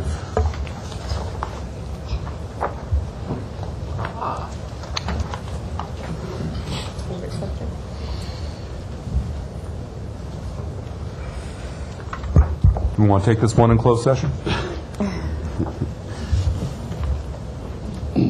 Do we need to? If the board believes this needs to be discussed in light of ongoing litigation? We can have the discussions regarding the ongoing litigation. Yeah, I think we should have some discussion in closed session before we... 25 and 26? No, 26. 26 is the actual 22? EIR, so that is something we have to do in open. Yes. So let's then defer 25 till after closed session and deal with 26 now.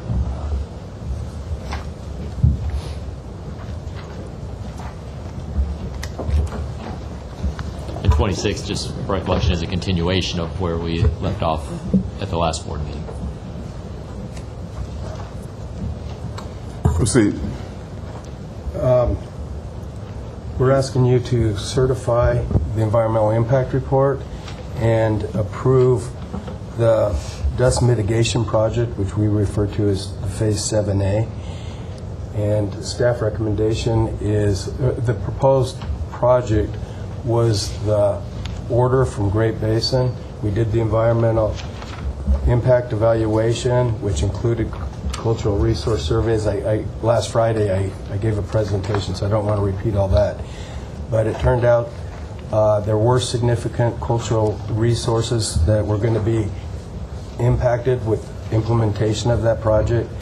As a result, we came up with an alternative project which would avoid about 328 acres, and that's what staff's recommending for approval. That's the environmentally superior alternative. And then there was a third alternative that was full avoidance of one of the dust control areas, which included approximately 60 additional acres on top of that 328. And depending on which alternative you guys, or what project you guys adopt, I just wanted to, well, should I read it into the statement now? I was asked to read that the findings proposed in the resolution regarding the avoidance alternative satisfies the requirements of CEQA. According to CEQA guidelines 15091A, a public agency must adopt impact-specific findings and include a rationale for each finding. Only when an EIR identifies one or more significant environmental effects of the project. As noted in the EIR for the Owens Lake Phase 7A project, no potentially significant adverse impacts have been identified for the avoidance alternative, which will mitigate impacts on cultural resources to a level below significance. All other environmental impacts associated with the avoidance alternatives are less than significant. And I guess that would apply to the full avoidance as well. I have a question concerning if the board were to adopt the avoidance alternative of the approximate 350 acres, and let's say that we're able to come to some sort of understanding with all the appropriate stakeholders in terms of perhaps in the future doing some dust mitigation on some of those 358 acres. Would our resolution today preclude us from doing that and reaching those kinds of agreements? I would think that you would need to come back and revisit that. Revisit the EIR? Or what would be the method that we would do that? I think you could use the same environmental impact report, but I think there would have to be another, that would be a new project on that 350 acres that I think would have to be presented. Yeah, I'm a little concerned about, necessarily locking ourselves into one approach or another, and I would need some additional advice to make sure that we have ultimate flexibility, that we're doing the right thing, but yet we're not locking ourselves into one.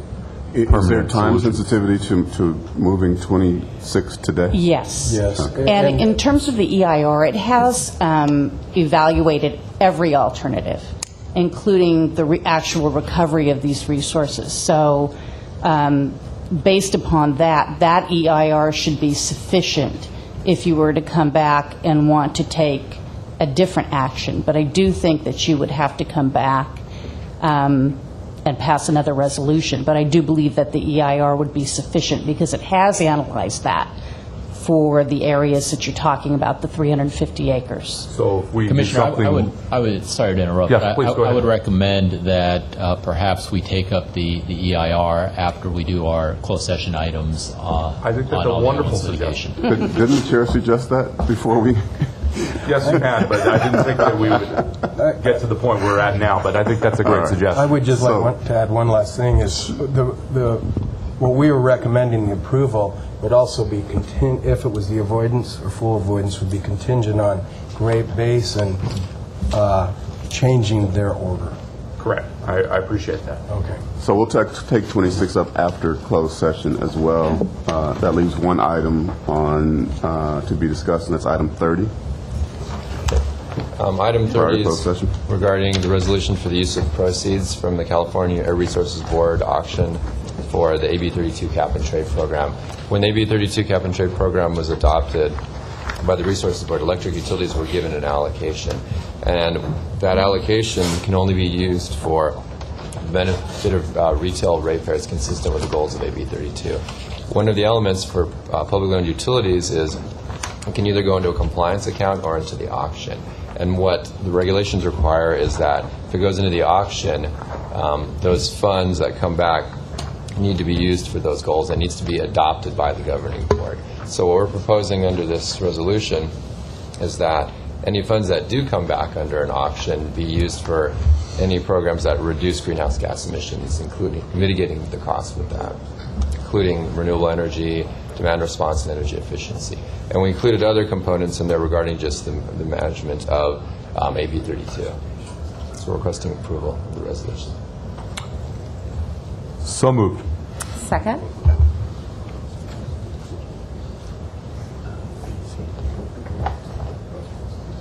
So there's a motion and a second on the table. What do you guys need me for? You have to call for the vote. All in favor? Aye. 30 passes. Were we going to hold off on the presentations until? No, so here's what we're going to do. We're going to go through filed items now. Are there any questions of the commissioners regarding any filed items or informational reports? The only thing I'd like to just say is to commend the department on the conservation report. I think it's a good one, and we should definitely be getting that water conservation message out because of the drought conditions.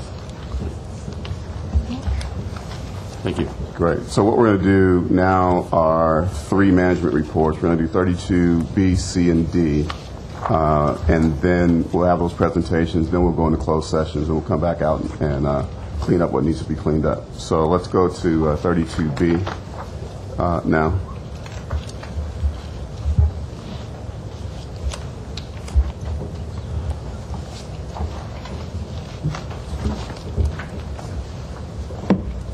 Good afternoon. Good afternoon. Simon Zodu, Supply Chain Services.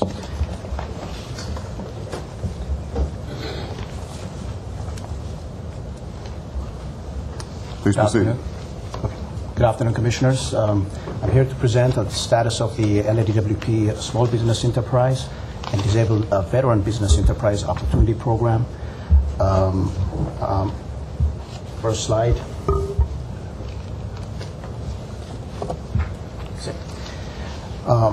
As an introduction, I just would like to take this opportunity just to highlight some of the major elements of the previous program that we had, which is the MBE WBE Outreach Program, and some of the highlights of our new program, the SBE DBBE Opportunity Program.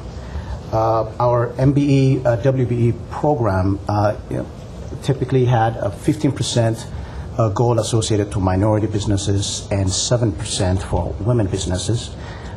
These goals were applied in blanket to all board-awarded specifications and RFPs that were subject to the GFE provisions.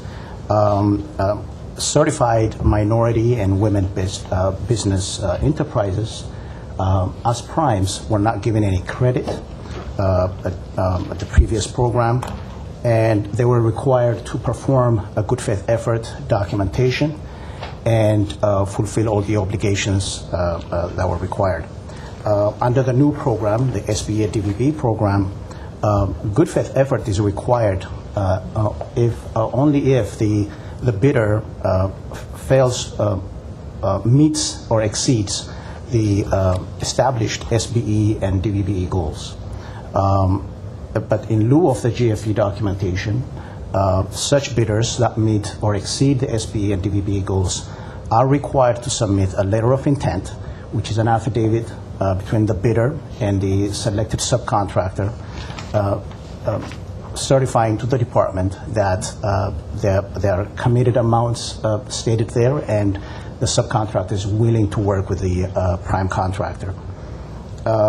We have updated the evaluation for certified small businesses and disabled veterans, where prime contractors that are certified as small business or disabled veteran business will get full credit for the portion of work that they will do. Brokers, on the other hand, will get credit if they are certified as SB or DVB. Will get credit that's equivalent or proportional to the brokerage fee or commission that they charge. And subcontractors that are certified as SB or DVB will get full credit for the portion of the work. We have revised some of our GFE factors and evaluation factors to include real outreach activity by our bidders.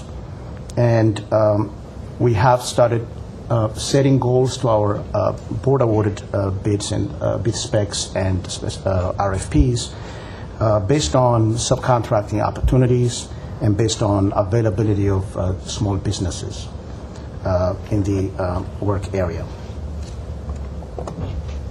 To go back and revisit how we got to this program, I would like to highlight that in January 2011, the mayor signed the Business Inclusion Program. This is an executive directive, Executive Directive 14, to highlight, to push, and promote, to expand contracting opportunities for small businesses and disabled veteran business enterprises. It has three major areas to improve accessibility of contracts for small businesses, to promote more outreach towards small businesses, and to build some accountability in the program where committed subcontracting amounts are carried throughout the contracting period. Based on that, on November of 2011, this board adopted an SBE program and directed Supply Chain Services and the City Attorney Office to work together to devise and draft an SBE program.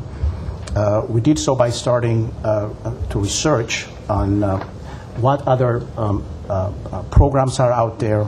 From August to November of 2012, we did a major vendor survey of all our 10,000 vendors that are registered in our ERSP vendor database to see how many of them are certified as small businesses, so that we wanted to see that if there's critical mass is there.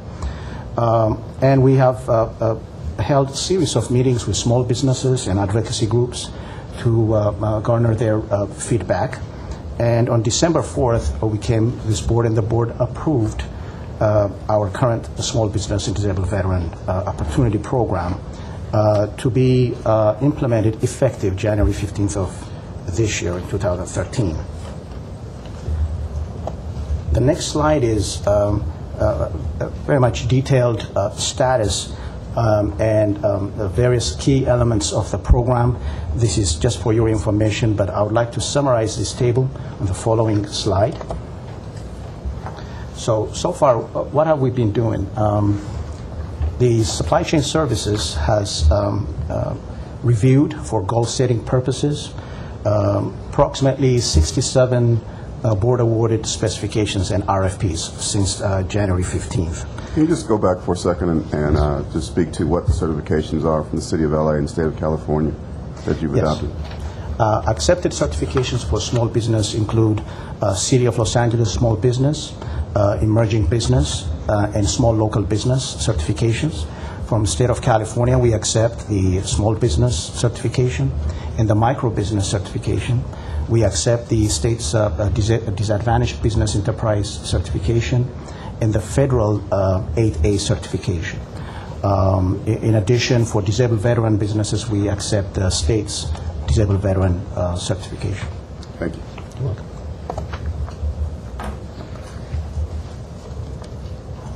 Okay.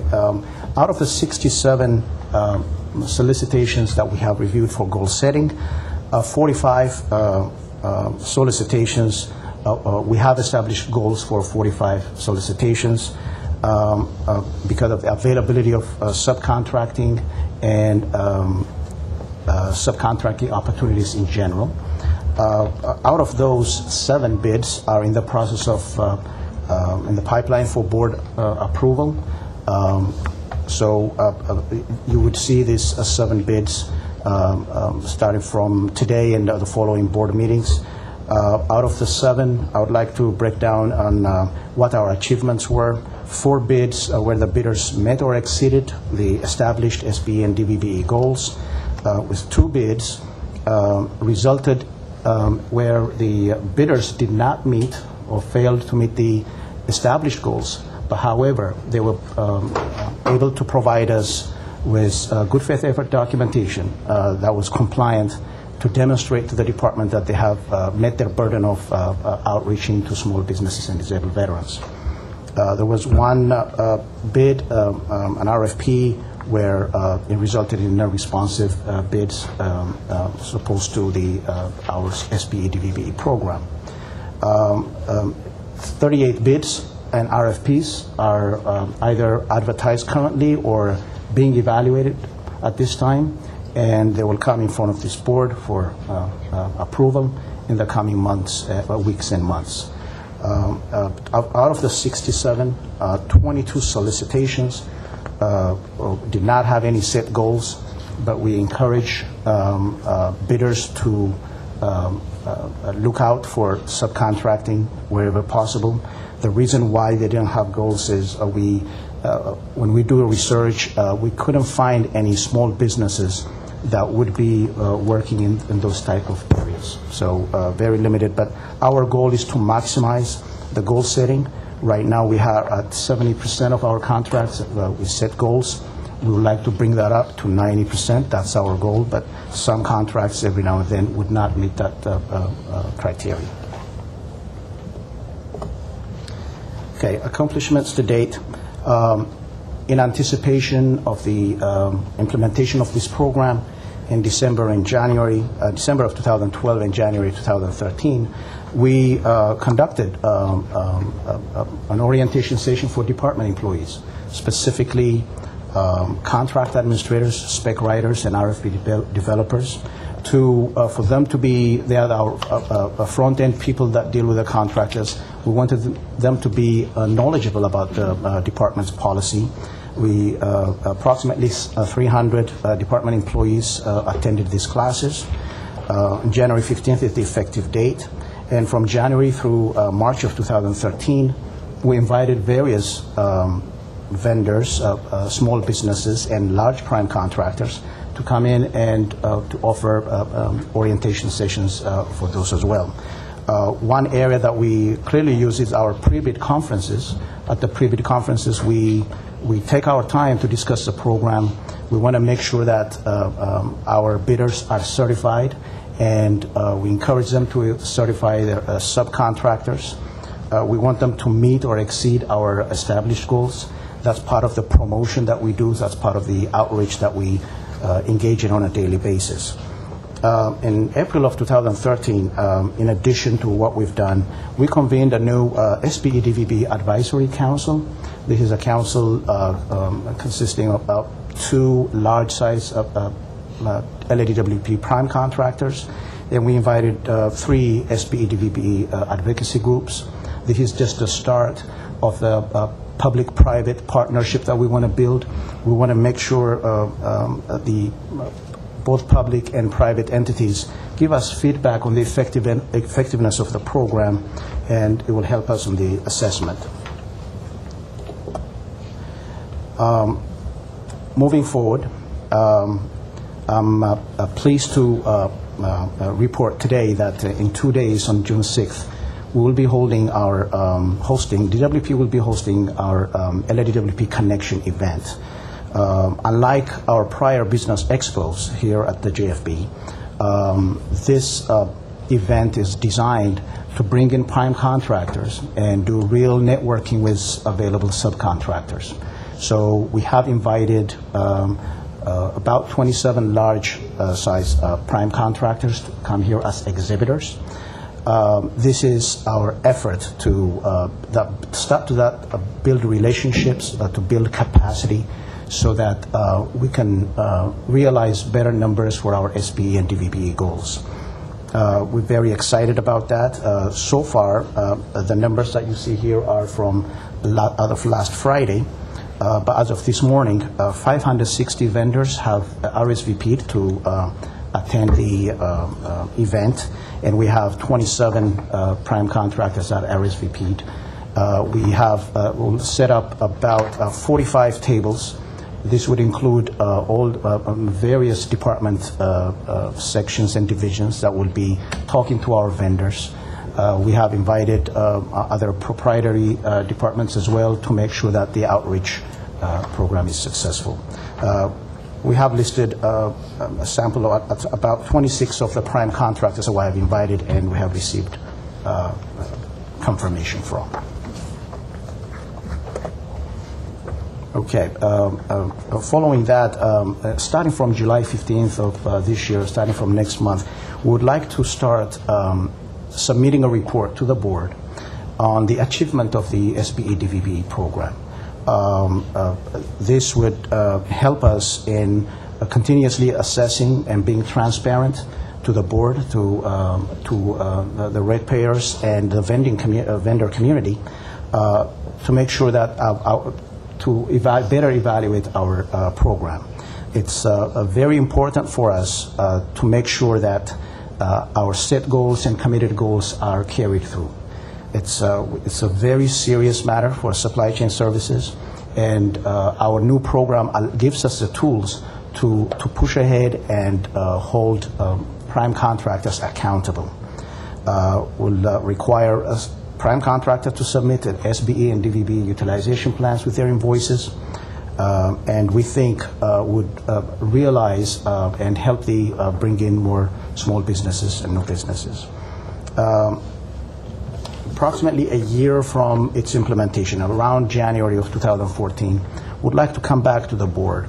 At that time, we'll have better data about our new program, and we'll report our achievements, areas that we can improve on, what are the lessons learned.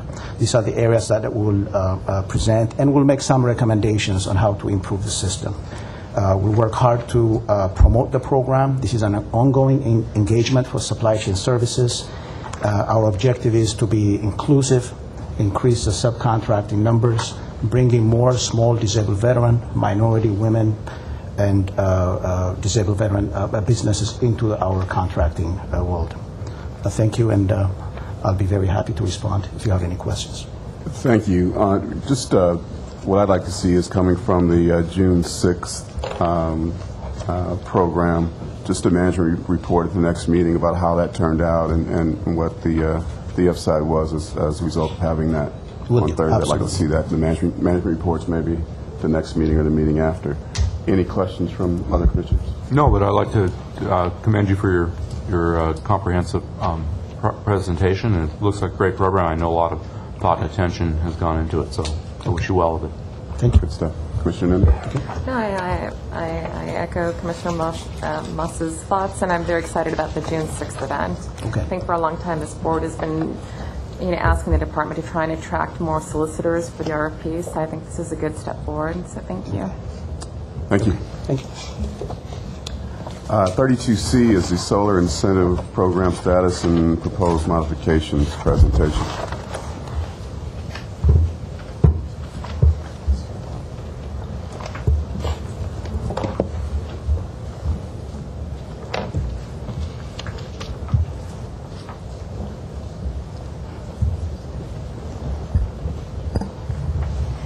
All right, good afternoon.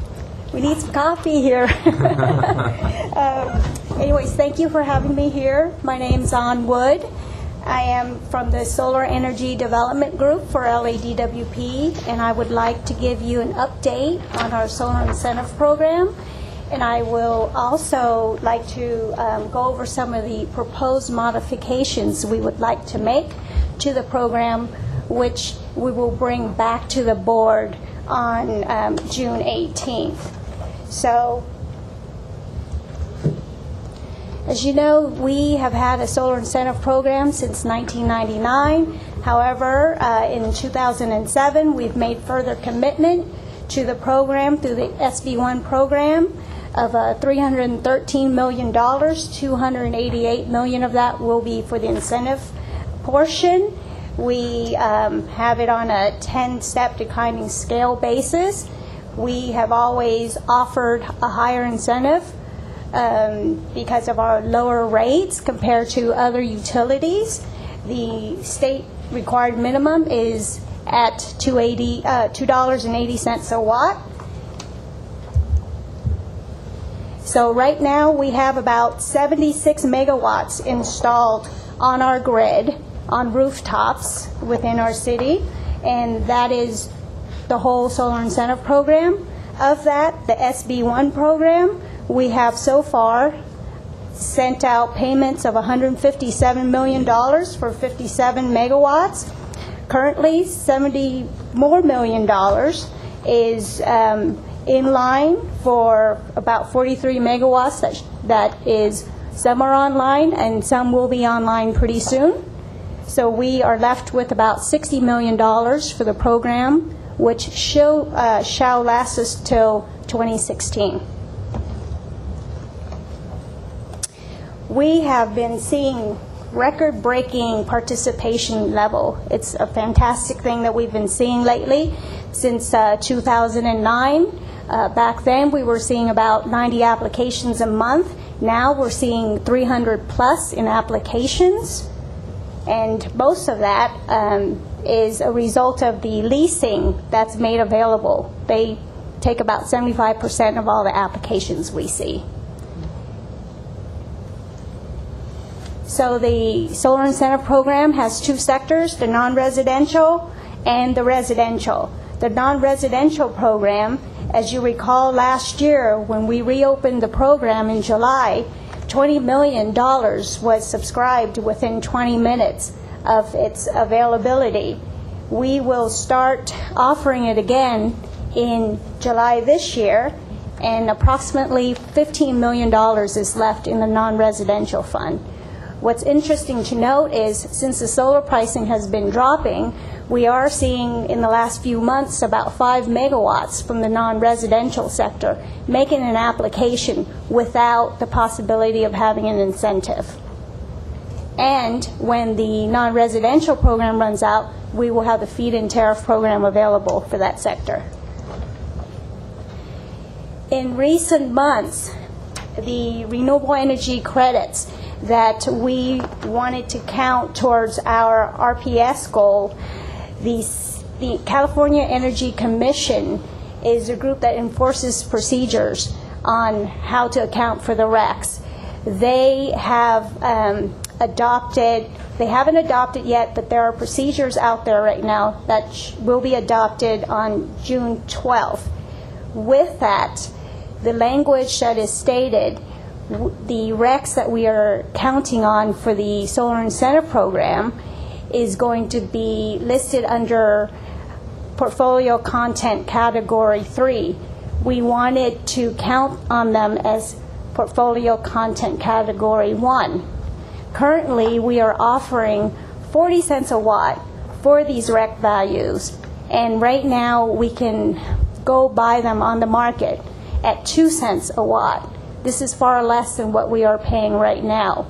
Now, 2 cents is in the near term. We think over, the longer term, it will be valued at about 5 cents a watt. So with... Let me interrupt you there. So if I go out and put solar panels on my roof, you're going to offer me some money for those RECs that ordinarily would come to me? Is that how it works? Okay, for the solar incentive program, they normally don't come to you if you offer the state minimum level, which started out at $2.80. But since we offer additional incentive payments, with that the customer is choosing the right to sell the RECs to us. Okay. And that's what we are doing. And you're pricing those at 40 cents based Correct. upon a bucket 1 usage that we thought we were going to be able to employ those RECs for. Correct. Now it's going to bucket 3. Correct. And it's not as valuable to us. Correct. So now we're saying, well, we're overpaying for those RECs since you can buy RECs on the market for right now 2 cents. Correct. So there's a 38-cent premium that the department is paying for these RECs. Right, in this moment right now. Okay. So that's why we are proposing to reduce the REC adder premium to 5 cents a watt if the board approves when we come back with the package. And so we don't think that will hurt the program because solar pricing in the last few years have been dropping down. 2009, on average, they were about $8. We're seeing about $6 now, and the trend, because of efficiencies put in the market, we think will keep going down. So right now, with the way it stands, at 40 cents a watt, when the program ends at 2016, we will only get about 186 megawatts. If you are to approve this reduction, we will get 278 megawatts onto the system. So it is always our goal to make the program efficient and also put more megawatts for the amount of money that we have budgeted for the program. So in all, 93 extra megawatts.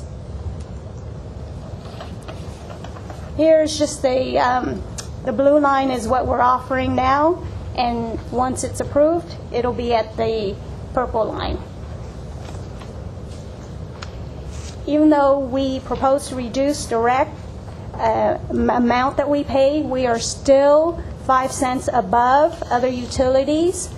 And not only that, we are currently at step 7, and the other utilities are at step 10. So they're only offering 20 cents right now. So even with the reduction, we're still above what other utilities are providing. So not only are we trying to get more megawatts for the program, we are also constantly re-looking at how we do business and streamline the process. So when we come back to you, we will go into further details on these changes. But as you remember last board meeting, you've adopted an interconnection agreement, which have streamlined the process greatly. So we're going to adopt that into the guidelines. We're also converging on a lot of documents. That way it will help our administration staff and the applicants who go through our program. So in the essence of time, unless you have any questions for me, I'll be glad to answer them. Thank you. Okay, great. Thank you very much. Oh, thank you. Okay, so I guess we'll be ready for the next one. She's doing the FIT too. Yes. Are you doing the FIT as well? Dr. Pickle's going to come up and speak on the FIT. You want to do that before or after she presents? You want to do it afterwards? Okay. Great. So you go right into the FIT and then Dr. Pickle will Yes. speak. Okay.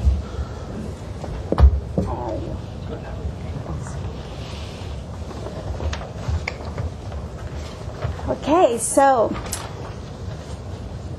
in February, the board had approved our FIT 100 megawatt program, and we are here to give you an update on the status of the program.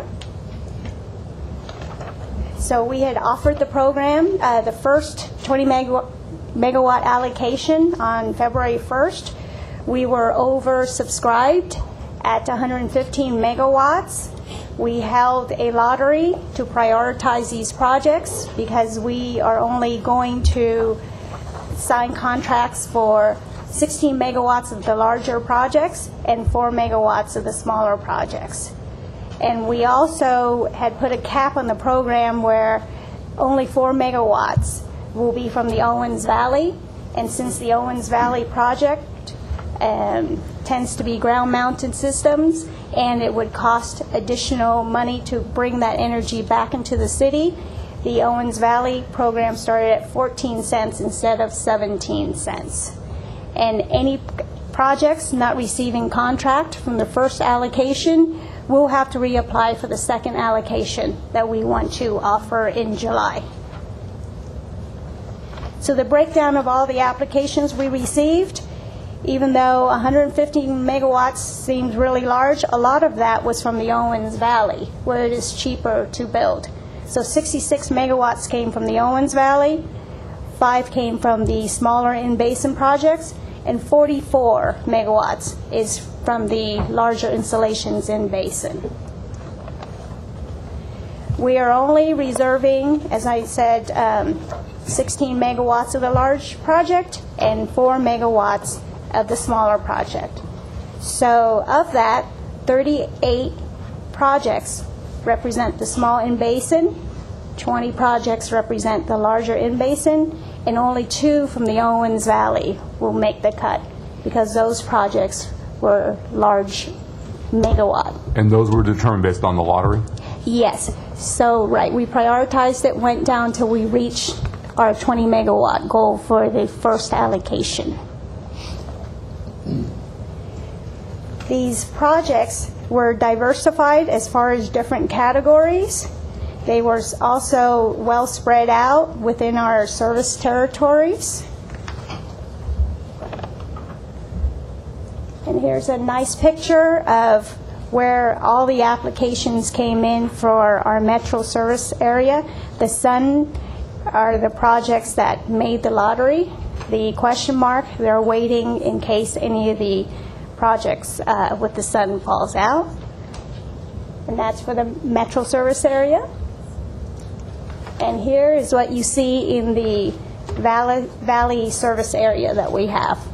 A lot more came from the valley because it's vast, it has a better installation and more space.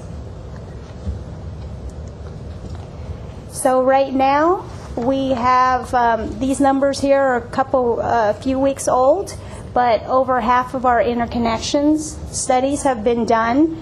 That is where the customer can find out if their project is truly feasible or not. Building the solar is known to them. The interconnection is not known at the time of application. So the good thing to note is a lot of these installations, we were able to utilize existing transformers and switches on the customer's property. So they came in a little lower than we anticipated, which is good.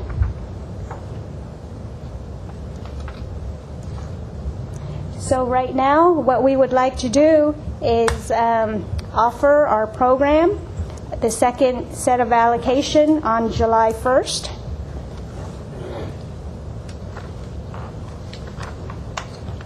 And so I'd like to take any questions that you have for me for the feed-in tariff program.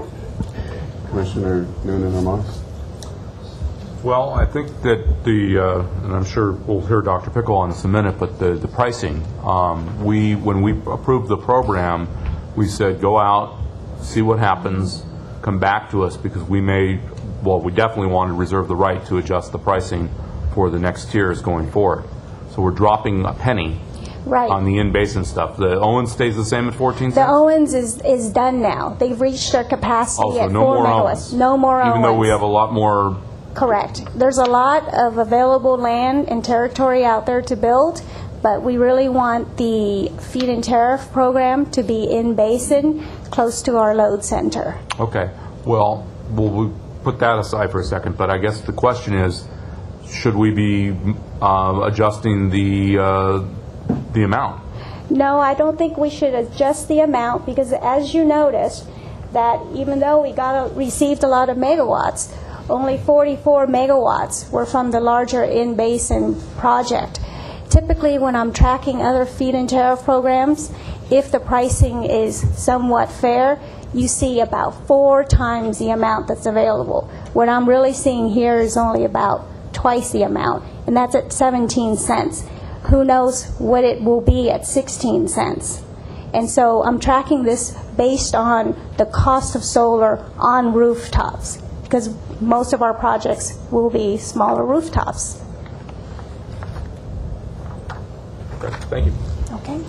Dr. Pickle, welcome. Thank you. Can you switch that over to mine? Reggie? Yes. The man behind the screen.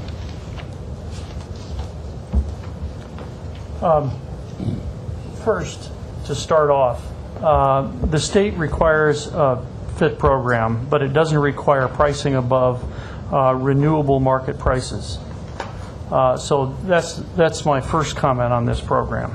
And then for clarity for the general public who don't understand the differences between these programs, The FIT program is for projects that are roughly 6 to 600 times the typical size of a home residential solar installation, and they are projects where the entire power output is sold directly to the utility. It is not a net metering program. The proposed FIT programs are far above market prices, placing an incremental $260 to $270 burden on customers over a 20-year period, and the same carbon reduction offered by this could be accomplished without that cost. In particular, given this board's interest in competitive bidding, it lacks competitive bidding for almost $550 million worth of energy over a 20-year period. Based on changed circumstances, my office recommends a review of the FIT 100 program before beginning the next 20 megawatt allocation. The prices of other solar renewables are 9 cents for smaller projects and under 8 cents now for larger projects. And in addition, for reasons of carbon policy and circumstance, DWP ratepayers over the last 5 months have taken on almost $1 billion in increased burdens, not including the FIT program. This includes $700 million associated with coal elimination, which the trade-off was cost versus carbon reduction, and the unanticipated short-term water increases due to the substantial shortage versus 2 years ago. Just to give an illustration of the blocks, the February 1 bids came in, and we received over 100 megawatts of bids at opening day, a little after opening day. By the time they were read, it was only 28 days after this program was approved. So it was a gold rush. The version of this presentation I received this morning said the new opening date was planned for July 1st, July 8th. It now reads July 1st. We need a reassessment. The OPA recommended in my January presentation that the program should be reassessed in 6 months, and I believe, although I haven't been able to look it up, the resolution at that time was amended to possibly include that study. I believe it included your comments, Commissioner Moss. In particular, I stress the need for this review if the FIT 100 program is moving to oversubscription, which it clearly has done. And all categories have been oversubscribed.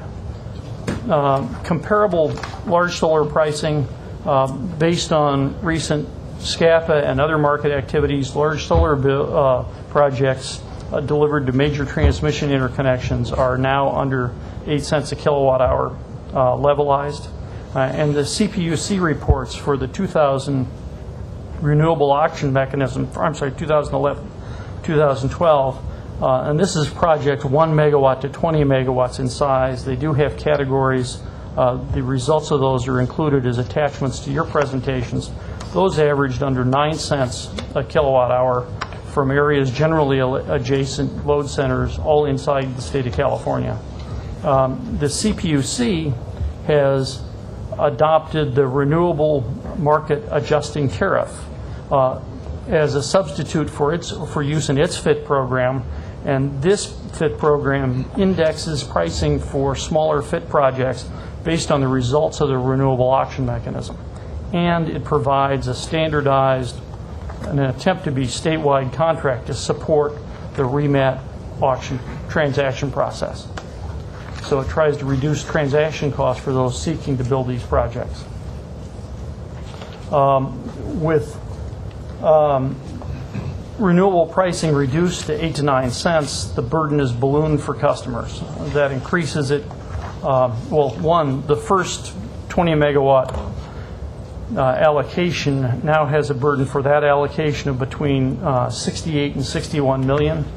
And the total program is between 230 and nearly 270 million. The incremental carbon reduction versus other solar renewables is 0. And I will, in my first economist speaking to you, this is not Pareto optimal, which is another way of saying you can do better at this no matter which way you turn.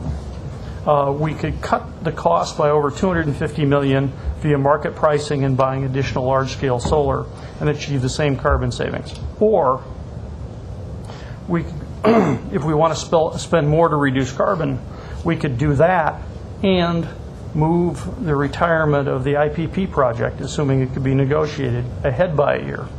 And for that cost, achieved another year's carbon savings. There are PR benefits that have been cited as sharing the impact of the generation, but I think at $60 million, those are very expensive PR benefits.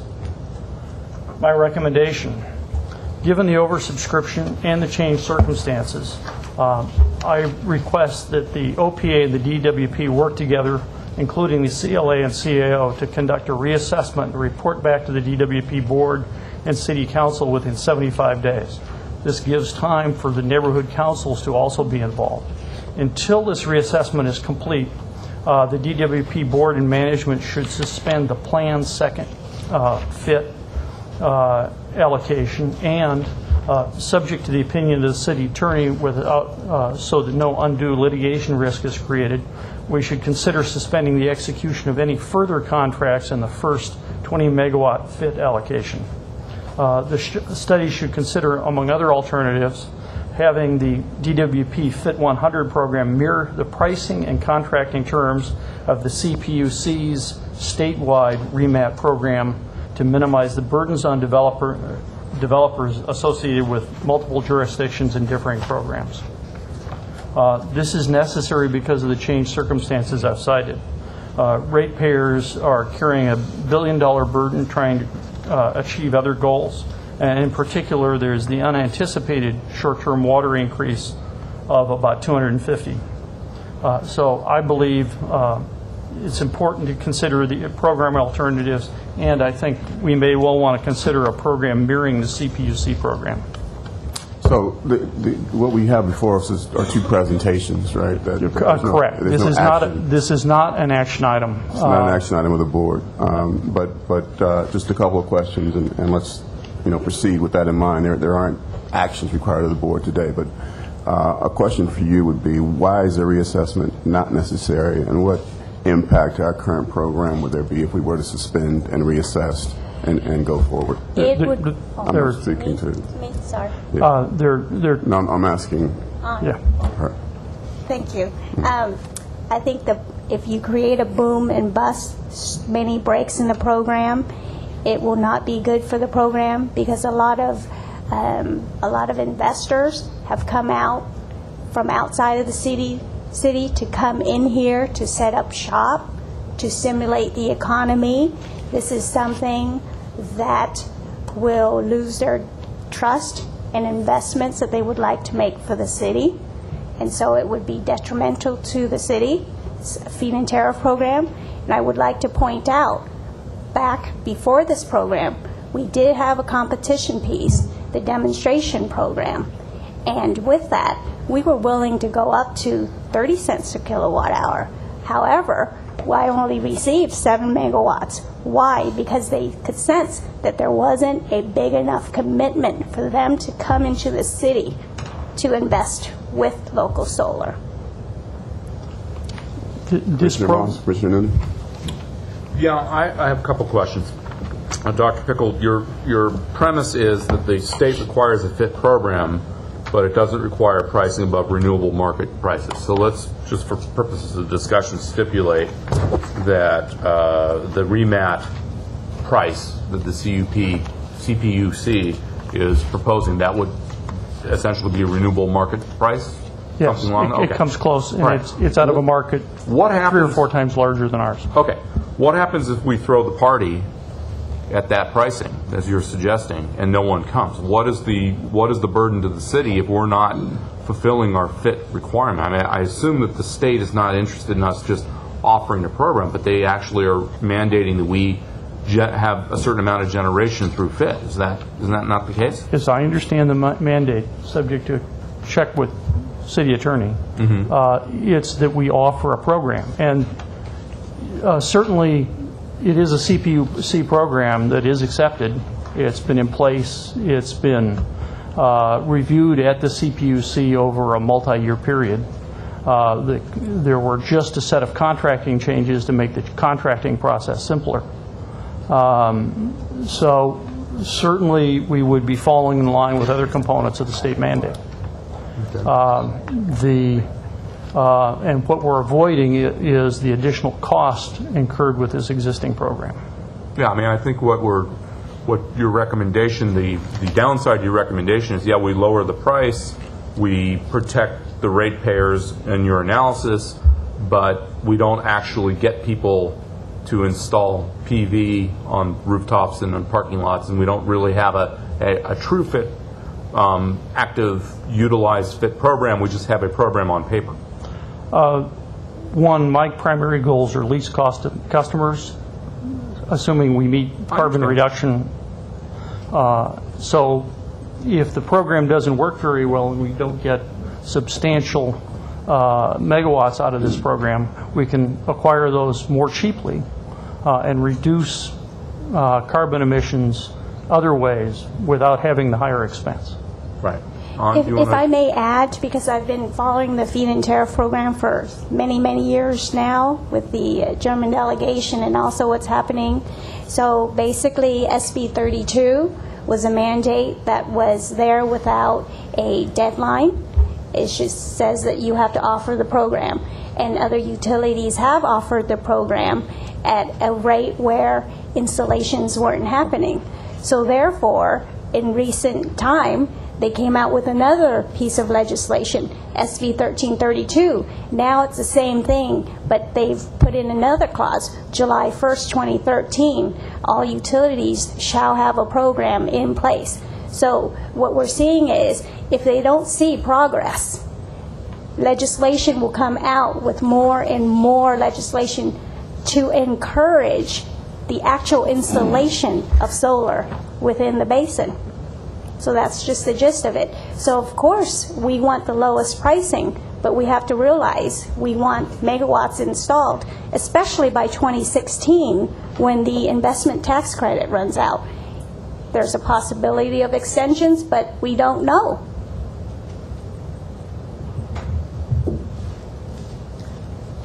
Well, as you stated, this isn't an action item, but listening to the two different perspectives definitely makes me want to prioritize getting more information as to what's market, what's conducive. So I would ask that you do work together. And I think, as commissioners, we should do some due diligence on our own to further this conversation. But I think it's important to note that when you do come back with a recommendation, that all of these issues are going to be raised and a lot of tough questions will be asked for us to move forward with this program. Right, if I may make a recommendation, we recommend that the program stays on course. We don't have an action item today. No action item. I might offer up to the commissioners here today that maybe we should agendize this topic again so that we do have an opportunity to actually deliberate over it before the next phase goes into place. I think in response to Dr. Pickle's presentation, we at least should do that. I think it's fine. We just need to have a conversation around how we couch it, because we'll end up doing the same thing we did today. So let's figure out, what the next information item looks like, what the next presentation is. We'll work with staff to figure that out and get it calendared as soon as possible. I think we can do that. There's a couple of points I'd like to raise here, and that is the response to the first tranche that we had, the first 20 megawatts, was a year in the making. We had a year of discussion of the feed-in tariff program and a push to have that feed-in tariff program start a year earlier than it did. So there was an incredibly large expectation. There was a reference made by Dr. Pickle that, in a short 20 days, 8 days after the program was announced, that there was a rush in. And that didn't just come to mind 28 days before. It came about 365 days before. So there was a very strong interest in that program. I wouldn't necessarily take that first response as being indicative of what we're going to see the next time around. So I think it is important is when we come back to you to talk to you about this, to explain, to remind all of ourselves as to what the plan was, what the program was, what the incremental cost of this program, even if you were to use other renewables as the basis, and we can probably, I don't think we necessarily would be on exactly the same page with Dr. Pickle with regard to what we're seeing in the market for even much larger scale solar, let alone the smaller scale solar that is required of the FIT program. So there are a lot of details that would require, if we were going to get into this, there would require a fair amount of back and forth and discussion on that. I'm concerned that if we do end up doing that, and if we were to change something, we would have to change something, go back out to the public again, and ask for comments from stakeholders on this, because we had many discussions. In fact, you might recall that we started out with a program initially in our first pilot effort was indeed much against the concerns raised by stakeholders to do a competitive bid process, which is kind of analogous to a reverse auction program that the PUC does, which is also not being received well by the stakeholder market.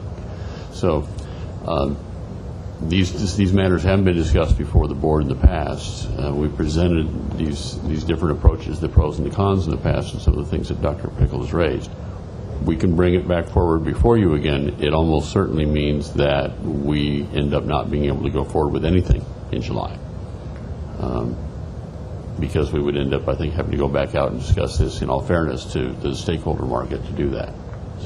So I'm just trying to indicate, if we come back to you on our next board meeting on the 18th, those are some of the issues and the uncertainties that we would be facing if we were to look at the prospect of making a material change for at least that next 20 megawatt tranche.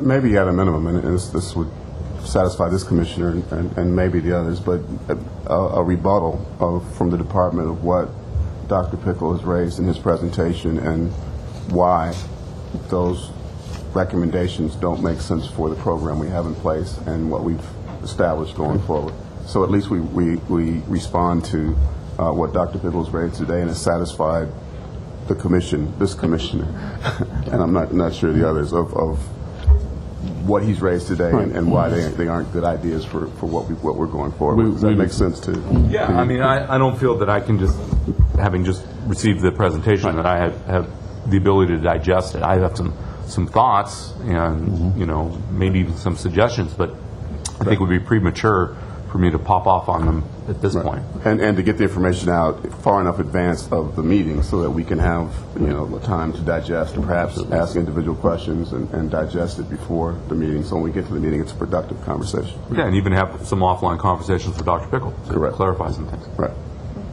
Make sense? Would be pleased to do that. Great. It's a good plan. Thank you to both of you. Thank you. Thank you. We have a very robust closed session agenda and some other public session items to get to as well. So the admonition from the city attorney for closed session. We'll actually go into closed session, and we'll do it in the executive conference room since we have to come back out and take some outside votes. But with respect to the other items on closed session, we will report any final actions taken therein in accordance with 549571 of the government code. Thank you.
favor? Aye. 25 passes. And 26. I'll go. I'm on a roll here. I'll go for it. I love it. I'd like to move for approval of the EIR, certification of the EIR with the complete avoidance alternative. Is that correct? Okay. Second? All in favor? Aye. Aye. That concludes our business for today. Thank you. Thanks. That one was a bigger EIR than we started. You now have a boy. After about 2 years. See you, Ron. See you there.